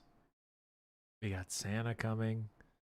What are the odds that we get Santa to come with us to Adepticon? As I hold the mic up to you, sir. Me? Yeah. Santa at Adepticon? When you say it like that out loud, it's pretty cool, right? What the? Adepticon's in March. I know. Can't we just get Santa to all of our events? That's so dumb. I'm glad you said it. Oh man, I'm sorry. You're right. This isn't serious. Jason, bring us up to speed on what you're doing. This is beige red, correct? No, right now I have switched over to bright warm flesh Oh, why is that? because I need a brighter color. That seems too simple. Isn't the way we paint very simple? Isn't that the whole point? Wow, that's deep and true. That's very I'm true. not trying to make this overly complicated. Would you say that people try to overcomplicate painting? 100%. I've noticed that. It almost takes you out of it sometimes. A lot of painting, I think, is needless. I don't know, needless is the right word. There's a lot of things that are pointed out as being problems that aren't problems that might tie people up, Yeah. Whether it's what's an example of that? I don't know, like talking about your blending not being smooth enough and things like that. It's like that's only a problem if you're going for smooth blends. It's not a problem for somebody who's learning how to paint and is more concerned with, okay, well, how do I get, paint on the model to look good? Smooth blends is not necessarily the only way to do it. So you can, a lot of people create a problem. The problem of like dry brushing is for noobs, things like that. Right. There's a lot of the things that are thrown at us as new painters that are really irrelevant. We always say just put the right amount of paint in the right place. Keep inside the lines. Focus on doing what makes you feel good and look good to you, and don't get frustrated. That kind of stuff. Yeah. T. Schmidt says with a waving, "Hi, I'm T. Schmidt. I overcomplicate painting every time I sit at the painting desk. That's funny. I used to. We get into analysis paralysis. It's very easy to do, right? When I first started out, I was try to very teach much people that. in a way that just keeps it simple enough for you to feel like you can go try it. It doesn't Yeah. mean you're going to hit it out of the park. I'm not trying to pull the wool and say, oh, do this one simple method that doctors hate, and you'll be a fantastic painter on the first try. Right. No, but I give it to you in ways that you're like, oh, I'm going to go try that. Yeah. You make it approachable. Yeah. When I first started painting in general, like getting into this hobby, I remember watching painting videos and not liking, not saying not liking it. I just kept mystifying it more for me as I kept watching videos. Yeah. Like it was like, oh, wait a second. I need to make this medium that does this with this paint. I have to It- make it a overcomplicates whole it. separate medium for this. It overcomplicates it. Put some water in it. Play around with opacity Which is literally why I would make so many excuses to not paint. to not paint. Yep. 100%. Agrippa says, I actually have a question about monuments naming conventions with paints. What makes paint qualify as a flesh tone, in parentheses, since you're using one now, instead of being named peach or faded orange? You have beige red and tan flesh, which are very close. They're Naming not. convention. They're two completely different colors. Mm. In value, they're very similar, but not near the same color when you break it down into the nuances of flesh. One is pinker than the other. So what makes us call something dark flesh or shadow flesh or something like that? I think that's what you're asking, Agrippa. Yeah, sometimes when we look at them and we say, oh, you know what that is it's a pale yellowish color, but we already have pale yellow, right? So we look at it and we say, okay, what else could it be? And I'm like, well, this is a great highlight for skin, and it's what I use. This color mainly would be used for doing like the highlight on the forehead or the top of the ears on Caucasian flesh, let's say. Mm. And so at that point, I'm like, okay, cool. Well, it's a warm highlight for flesh, so we call it warm flesh. Okay. Right? Make sense? Yeah. Because it's more the use case than the color name in some for like the flesh tones. Because all the flesh tones are technically, like in the expert acrylic line, we've got a flesh tone coming out, but we're calling it what it is, which is red oxide tint, not flesh or peach or whatever else, right? We tend to look at some of them for how they're used because the name would be, too close to something else that's already there. Yeah. So that's literally the only reason why you see some things go. And remember, tan flesh is because it is a tannish color. It has more yellow in it. Beige red is a pinkish, right? So a lot of people think tan flesh is named that way because of suntan, Yeah. and it isn't. It's And- named that way because it is a tan-ish colored flesh. And Somewhat Civil says, okay, then to follow up on that nomenclature question, what is advanced in the advanced flesh tone great paint BTW? That's a artist series paint, right? A signature series Ben paint, comments. and one where we were talking about the name between Ben and Matt and I was like, we don't want to. It's important when thinking about flesh tones to not get involved in conversations you don't want to be having, right? You don't want to call it like Caucasian skin, right? And all this Yeah. stuff, because the world we live in doesn't take well to that. Right. And so we were like, okay, well, what do you call something like this? Because it's a great skin tone for any skin color, It's a great base, too. And Yeah. at the time, I have to be honest with you, there were crazy people in the hobby that were talking about how you call this flesh, but that's not everybody's flesh color. And I'm like, this is art, dude, and everybody's skin is a different shade of the same color. Yeah. So stop it first. But we didn't want to get caught up in calling it any type of flesh. So the advanced made sense because it kind of limited it in a sense that was like, it really is a way to do more advanced skin work Yeah. because it's great for every nationality or every kind of, skin tone. You can use it for Asian, Middle Eastern, African, South American, Caucasian. It's a good middle tone. It's a great tone, and so they picked the name Advanced Flesh Tone, and I was like, oh, okay, I like that. It's Yeah, not going to make it's- sense all the time, but, I because some use people that look at it and all go, the what's time. advanced about it? Nothing. It's easy to use, so it's kind of a misnomer, but Commando Ken says, sounds like we need some advanced hint of bronze. Close. It'd be Advanced touch of bronze. advanced touch of bronze. Advanced ultimate touch of bronze. I'm not doing it. Maxed touch of bronze. I'm not doing it. You're not going to sell me on this, Chris. I don't think I need to sell you on it, Jason. I think it'll just happen. Did that sound too much like a threat, or was it more exciting? You threaten me all the time. What if I showed you? Nah, never mind. We don't. No, that's getting too much in the 10% silly. Can Not you doing zoom in that. some? Can I zoom in some? Yeah, please. So people can see what I'm doing.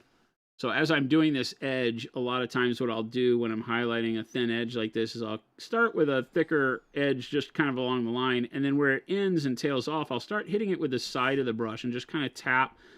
It acts as a stipple, but you're not using the point of the brush like you would for normal stippling. I'm using the side. Uh-huh. Can you go in closer? Yeah.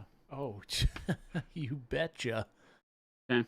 So to show you what I'm talking about here is, let's find another edge where I could do this, like up here, right? So as I'm wanting to highlight this edge, Let me focus it. There we go. yeah. Uh-huh. As I want to highlight this edge, I want to catch a solid brightness along the point where I want it the brightest. So let's get the curve up here at the top. Just kind of using the side of the brush.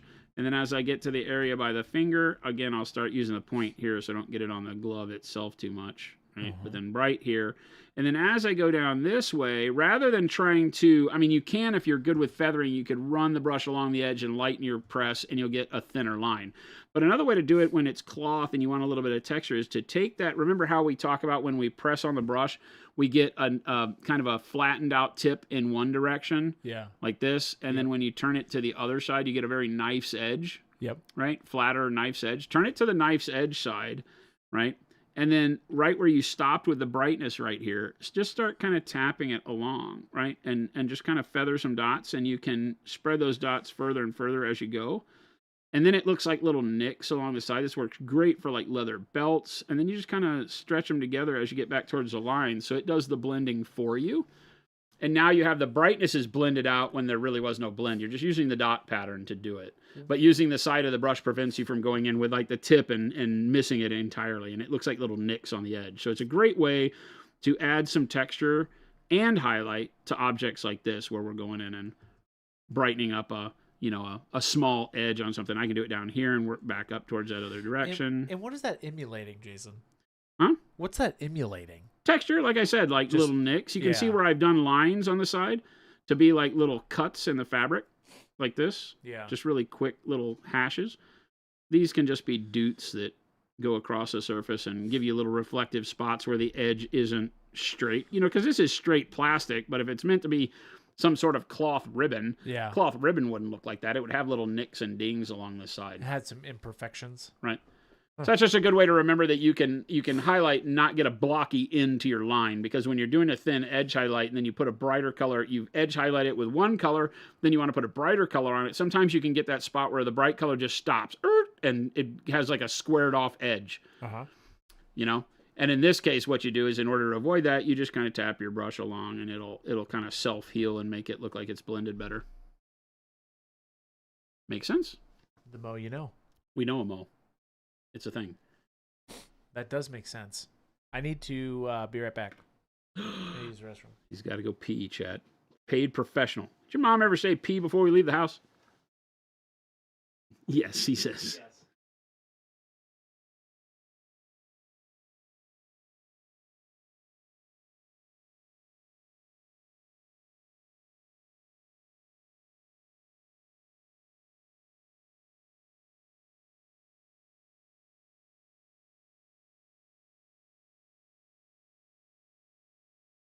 Here, I've done some hashing. I've got a little bit of a gunner there at the tip of the brush. So here I just want to continue with the hash marks, just little bitty thin lines. Again, gives texture, and if you do it all through your highlights, then it gives kind of a neat feel.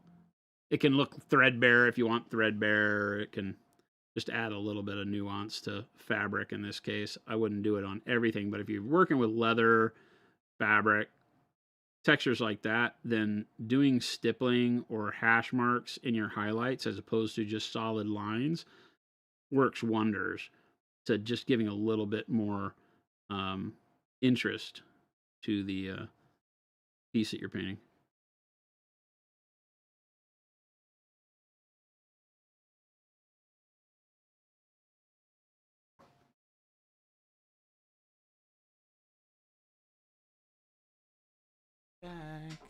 Back. He's just making stuff up now, Chad. I'm back.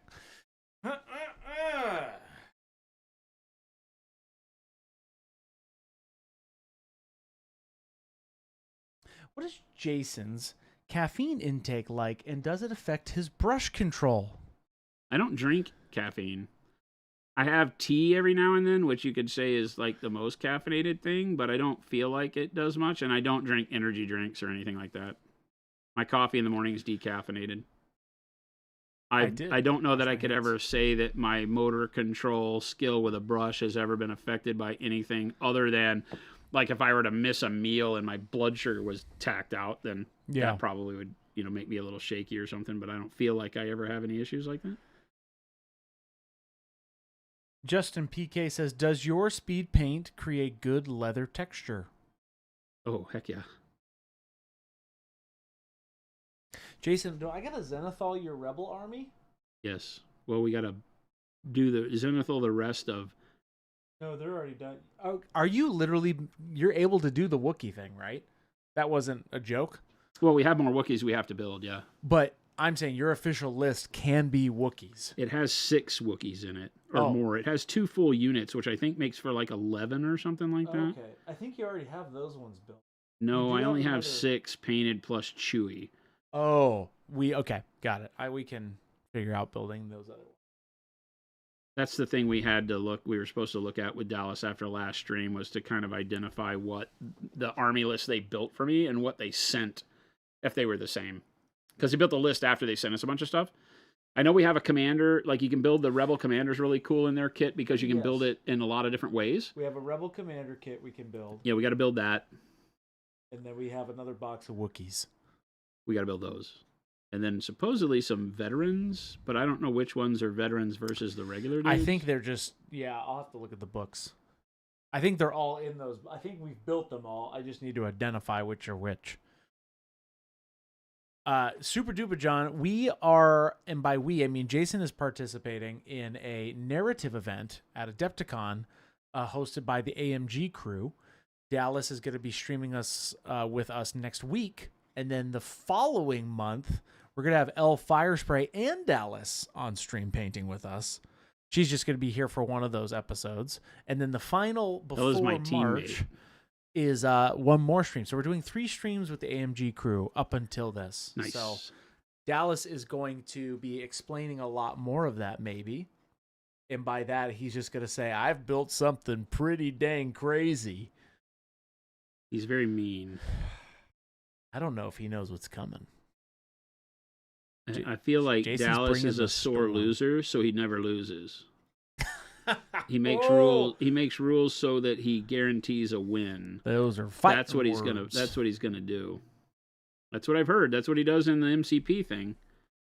Marek says, brush loading update. Took me an hour or so, but finally I got it. Cheers. I'm glad those tips worked for you. Awesome.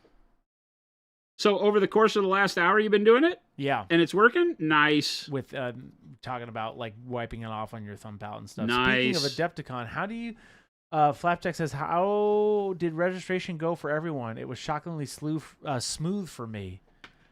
I think they probably definitely increased their capacity. Yeah, I think the system held very tight this year. I didn't hear any problems with it at all, which is awesome. We have sponsored Krzysztof Golczek coming over from Poland. Yep. He's one of the world's most amazing painters. His class went live too, so if you feel like you missed out, his classes are up now too. We'll be announcing that as soon as he was going to get the artwork back to me, and then we'll be helping him by announcing that. So that class got added into registration late. and you're able to go and get a class by him. Can they If you have one opening and you can fit his class in, go take his classes. Can they can they sign up for our live show yet? No, I see. no, that's just a walk-in thing. Oh, I see. We'll promote it, and then you can just walk in. I see. I think, or we'll sell tickets here or something. I don't know. We haven't really talked to Hank to figure it all out.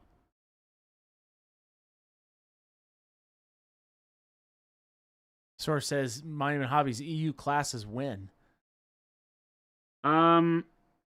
We will be doing the EU stream first, and then classes are really just up to the individual events that we go to and whether or not we can get some space. Yeah. A lot of the events we go to don't have a lot of classes. Most of them, I would say the big ones, obviously, but a lot of them don't. Yeah, Mally's a great instructor, so we will get time as we can.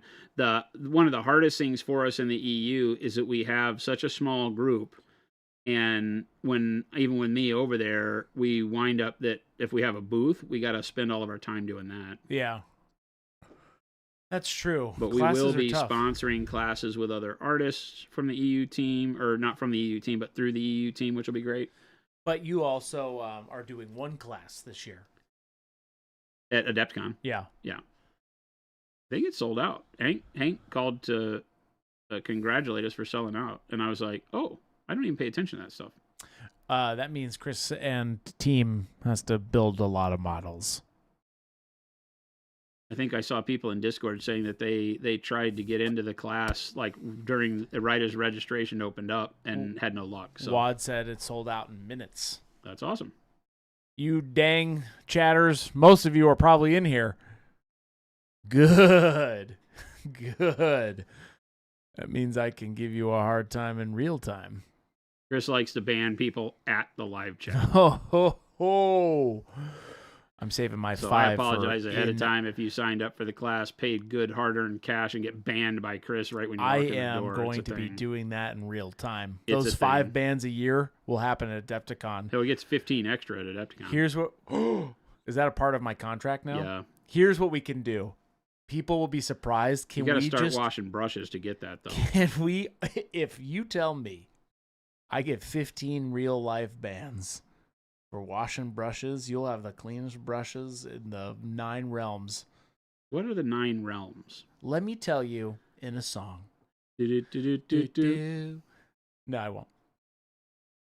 I won't clean the brushes. I knew he was lying. Can we make our Adepticon class, live stream, whatever thing, can we make it so that it is just a courtroom and I have the wig on with the gavel? I do like this idea for the live stream. Just having like, hey, by the way, if you'll come up to the pulpit, it's not the pulpit, you'll come up to the microphone and you'll ask your question. And if it's deemed worthy, you can ask it. Otherwise, you're banned. Dun, dun, dun. You're banned. Surprise, you're all banned. You're banned. This is looking pretty good, Jason. I'm happy with the ribbons. I think I'm happy with the ribbons. I'm happy for you that you're happy for the ribbons. Now, when are you painting that monstrosity? Which monstrosity? That huge model, Ooh, isn't it awesome? that's a wild model. It gets cooler as The like the Noyokai? longer you look at that thing, the cooler It has gets. so much going on that it's a bummer because I'm having a hard time looking at it and saying, okay, I am committed to doing this whole army with the special sauce. That's going to be a tricky one. That one is a cool model. Kenneth the Red, I didn't get a ticket to Jason's class at Adepticon, so I'm crashing the gate. You should. Load him up. You should. You're Crash welcome. the gate. We don't know if we have models, so bring a naked model. Buy No, Prince Namor. I have models.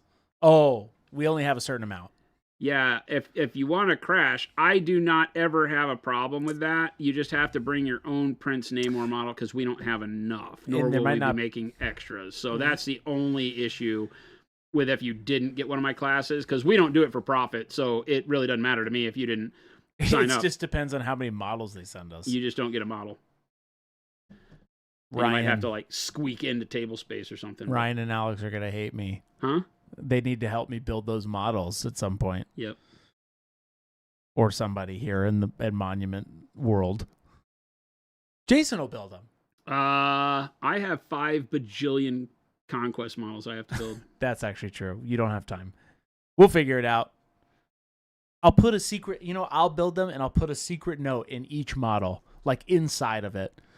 So it's up to you if you would like to destroy it after we paint the skin on it. Why would anybody destroy a model you built? Destroy it. That doesn't even make sense. No. Can we get a framed portrait trainer of Chris? Yes. I would like to become a texture trainer frameable, Jason. How do we do that? What in the world for? Have you met this man? I would like to be a hobbit. A hobbit? Make me into a hobbit. Oh, There you go. that's kind of fun. A little halfling.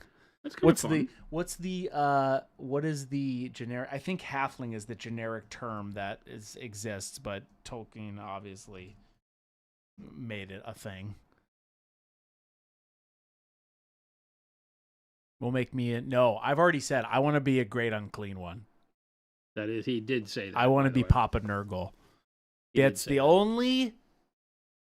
Well, I don't say that. I like a lot of. I don't. Nurgle is just a fun concept to me.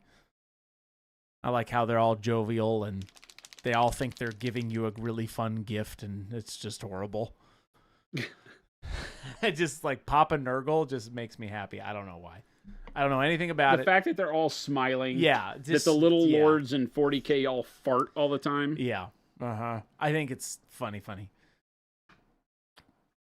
Thing says, shout out to Pro Krill's gray blue, wonderful, versatile, creamy, and calm. Nice. I'm glad you're enjoying I it. love that.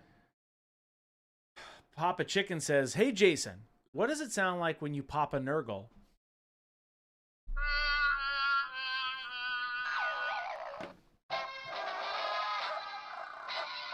Will you stop interrupting my Nurgle sounds?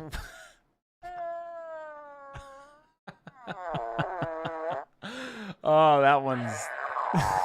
That's Papa Nurgle. That was a good one right there. That was You Papa better check your Nurgle. pants. Jason, you told me to keep you on a tight ship today. You have 10 minutes left. Well, 12 minutes left. Thank you, sir. I do unfortunately have a meeting at 4:30 at the other building, so I What? have to leave right at 4. So we'll be ending on our typical normal advertised time of 4 p.m. Mountain Standard Time. I know. I can't run long. I know that people are being expectant of that. These days have- where I've been able to stream late have been amazing. You can always pick it back up. You have the options now. At the house. You always You have know what an I option. got? I'll just start streaming from my house. You know what I got? What's I that? got a bunch of Victrix medieval knight models, chat. Victrix? Is that from Conquest? No. Totally Uh-oh. different dig. These are What? 25, 28 mil heroic scale, kind of like bolt action, but medieval historics From where? from England. From England? England? It's not from like a game? It's just like historic models? Oh, no. It's they're 4 games, but there's a lot of them. Oh. It's like, can you pop in closer? Like Yeah. nobody can see what I'm doing. There we go. It's there are games like Baron's War, historic based medieval games. I see. But Okay. I've always loved the models. Like something you put on a map and then you move across with a little pointy stick? no, Like they wartime? play like regular war games. Oh, I see. Not actual war games. Chat, You guys know what I'm talking about, right? chat. He makes me apologize for him every single time. Uh-oh. Oh, no. Oh. Honorable MFer, what? 28 months. I was pressing my my clap button for a second. I'm like, is it dying? No, we're good. Whew. That was close. That was close. Put Chris on the paintbrush. Put Chris on the paintbrush? No. No. We won't do that. We shan't. We shan't. I won't. the Can you refocus? yes, no Chris Mars England. Thanks. I don't know what you're talking about, Wirehead. I don't know what you're talking about. Do you keep a stash of emergency batteries? No, this thing is kind of a one-shot deal. Actually, there is a little back to it. Never mind, I take it back. I guess I could change the battery out. Yeah. Oh, You have to okay. unscrew it, I think. Yeah. At that point, just throw it away and get a new one. What? Those batteries replacements probably cost more than No, this. it's just a standard battery. No, man, this one's wacko. I got 5 of these little buggers in here. I see. Jason's painting rope, for all of you who didn't know that. Brutal Burrito, I see how it is. Chris, what are you talking about? So you just laugh at my sub? No. I didn't do that. I apologize. That was an accident. I genuinely did not mean to hit this when you subbed. That crowd's really having a good time. Jason, are you having a good time up there? I am very sorry, chat, What are you sorry for? for the We're way having a you're great treating time. them right now. Me? I'm You. treating them great. I'm providing a good show for the people of chat. Me alone. Couldn't even say that with a straight face. Jason's painting. I'm here. What else do you want in the world? I don't know. Nothing. Maybe an unpainted model? Get painted. There's nothing else you can do. No, Route can't. I won't do the on-air sign. I could put that back there, maybe. But the on-air sign wastes too many batteries. I can do like a whole plug-in thing, but that's too complicated. Maybe I'll do it. We'll see. Did he Hey, just Panic say Bomb. that plugging something in is too That's complicated? too complicated. Chat, And then I have to like do I'll have to like hide the wire. It's not gonna look good back there. I'll think about it. Don't pressure me. paid professional, chat. Don't pressure me. Don't pressure me. Stop pressuring me. I don't need that. That's a good wall. I thought about putting our new rack back there, Stop pressuring which me. actually would be kind of cool. What new rack? You mean the new one? Our new retail rack? We don't even have any for ourselves. What are you talking We about? do. It's in that front room. Oh, That's just sitting there. that's true. I can just put it right here. Show off our rack. That is true. Ooh, take it easy. Gaff tape is a gift. I love gaff tape, Doghouse. You know me. Love me some good gaff tape. That's one of the small pleasures in life on production set, is that not many people out there know about a good gaffer's tape, but when you find one, that's why it's so expensive. But it's so worth it. It's very much worth it. What's going on, Nine Red Tails? We unfortunately are going to be stopping right at 4 today, our normal scheduled programming, because Jason's got meetings, I guess. I have a meeting. I was ready to stay till like 9 tonight. Here we chat, go. So Here we I go, don't Mister. He was gonna leave straight up. I don't know. I was ready to go, but I get it. There's stuff we got to do. I love how this is me. love how Chris, this can is you me ask now. Jason, as he's painted any Manti Games models? Mantic? That's what I'm assuming you mean. 9 Red Tails, We have painted Kings of War. Kings of War. Okay.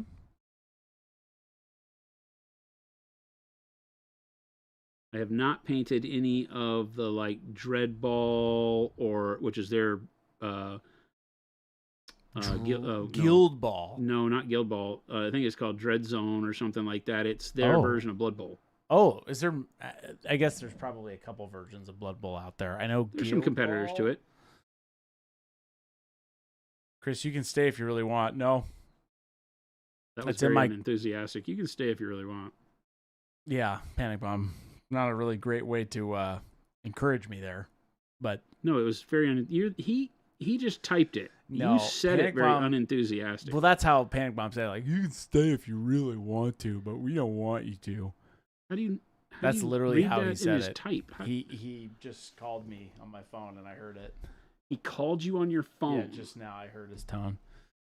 You can stay if you really want to. Ogre, yes, we are about to wrap it up, unfortunately. But that's okay. We'll be back tomorrow. Tomorrow. We will be back tomorrow. Yeah, we have a dinner tonight too. Chris's attitude. Yeah, where are we going? We are going to some Thai place and maybe Chandler. Oh, nice. What's it called? You'd have to ask Jen.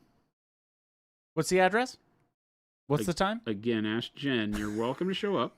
Oh, I'll show up. Don't tempt me with a good time. Question if you for come, you're buying. Question for Chris: is Pizza the Hut a Nurgle minion just edible?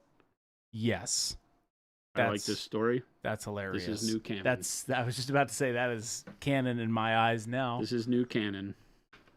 Is it a new canon or is it a fresh canon? Decisions. Thanks for another great stream. See everyone tomorrow. Tell them thank you so much. We appreciate that. Have a good evening. We will see you back here mañana. Panic Bomb. Thanks for the stream. I tried to get extra time, chat, but Chris is so dismissive. No, I'm not. But you were. I wasn't. Oh my God. I tried. I don't know. I can't win, chat. That's you a can't, moral okay, of the wait. story. You can't play the victim here. You know what? You literally threw it under the bus. They were like, Chris, you can stay if you want. No. And you said, you read it like, Chris, you can stay if you want. That's how. And they that was meant it. really like probably a letdown for them. They've treated me like they've trained me to expect them to say it like that. They've trained me. So it's looking pretty cool, Jason. Is there a possibility that you have trained yourself? I'm gonna get one of those little. Chat, do you love how we neither one of us listen to each other? We're already off on our own tangent on like you're just waiting for the other one to stop talking so that you can say whatever it was you were going to say. No, that's not true. I saw this is all unscripted. I saw on Instagram this fake cigarette that blows bubbles. Oh, like we need those. When you're disappointed, I'm blowing bubbles. I would like a bubble machine. Jason, we hear you. And by we, I mean you. And no, I haven't trained chat to do this. They have trained themselves. I am just the messenger. How I'm going to base this? Well, you mean like I'm just going to paint the basing material around all the ribbons, but I'm just doing brown coarse basing material first, or fine material first, and then I'll add coarse to it is what I'm doing for all. And then I'll figure out how to paint it. I want to get some dry bark mulch. I have to still go buy some. I need to go to Home Depot and get some bark mulch, because the bark mulch, when you break it up, glues on and looks a lot like slate or abnormal rock, and is really cool. And I'll be able to put that on there, and then some tufts and stuff, and then I'll prime it all and paint it all back up. I want them to look, I don't know what the ground wants to look like, but I'll just paint the basing material in between all these. And then if I have to touch them up later, I will. But our basing material paints on really nice. So, yeah, these are a problem though, right? Because look at that, how convoluted it is to get in and do that. It's going to be tough. Yeah. But I mean, I did this the same way. That's true. I painted all the basing material on after this was glued to the base. Yeah. So I had to get it in and underneath the scroll work there and all that kind of crap and in between the leg. This was a bigger problem probably because it's so huge. Yeah. Because this is all part of the same army. You got giant spiders, floaty armor, Oni, geishas, huge dudes wielding swords. It's such a good army. Big. This is like the best army ever because it's like the most variety that you'll ever find. It's like, would you like to have an army that's one of everything? Come play your Oni. Because it literally is. Bubbles was the girl in the hot tub with Rodney Dangerfield? What? All right. Take us out, in Jason. Caddyshack? Yeah, it was in Caddyshack, I believe. I think, right? Who's just bubbles. Everyone, thank you so much for hanging out, watching some paint dry with me. We got some good work done on all the ribbons, You right? did. I think that I just went up to Bright Warm Flesh, and I'm not real sure. But that I might not just leave it like that. I mean, I'll put it more looks- color on the model. My initial thought was that I would do a little bit of a red glaze over the top of it to bring it back to red, but I really like the faded, desaturated color and shine that it gives it. It makes it look beat up. So we'll leave that until we get the black and all the armor and stuff done too. And now I've started working in details like on the rope and the browns, and we'll do the jade shirt tomorrow and the starting on the black armor. It looks good. I I'm like it. enjoying it. But thanks, everybody. Make sure to check the links that Chris put up there in chat. It'll take you over to our wonderful Discord where we have, 6,500 amazing artists in our Discord that are all great community members. Great place to take part in lots of art talk, miniatures, gaming, food, dogs, pets, good time, you name it. And a great inspiration and good friends to be made. So check out all the links. Also, the monumenthobbies.com and monumenthobbies.eu link where you can pick up all of our products. We are the manufacturers of Pro Acryl, if you didn't know. Yep. Pro Series brushes, go bags, all the wonderful things that we make. Next time you have a hole in your hobby supplies, give us a try. I think you'll love our paint and our brushes. You see them working live here every day. So we do this stream Monday through Friday from 2 p.m. to 4 p.m. Mountain Standard Time here at Monument HQ in Arizona. That's right. We'd love to see you back. So hit the follow button, subscribe button, whatever. We stream live to Kick, Twitch, and YouTube all simultaneously. Yep. We'll be back again tomorrow, same bat time. Yeah, stick around. Chris is going to find us somebody to raid, show some love in the chat we wind up in, and we'll catch you back here tomorrow. Adios, gang. Bye.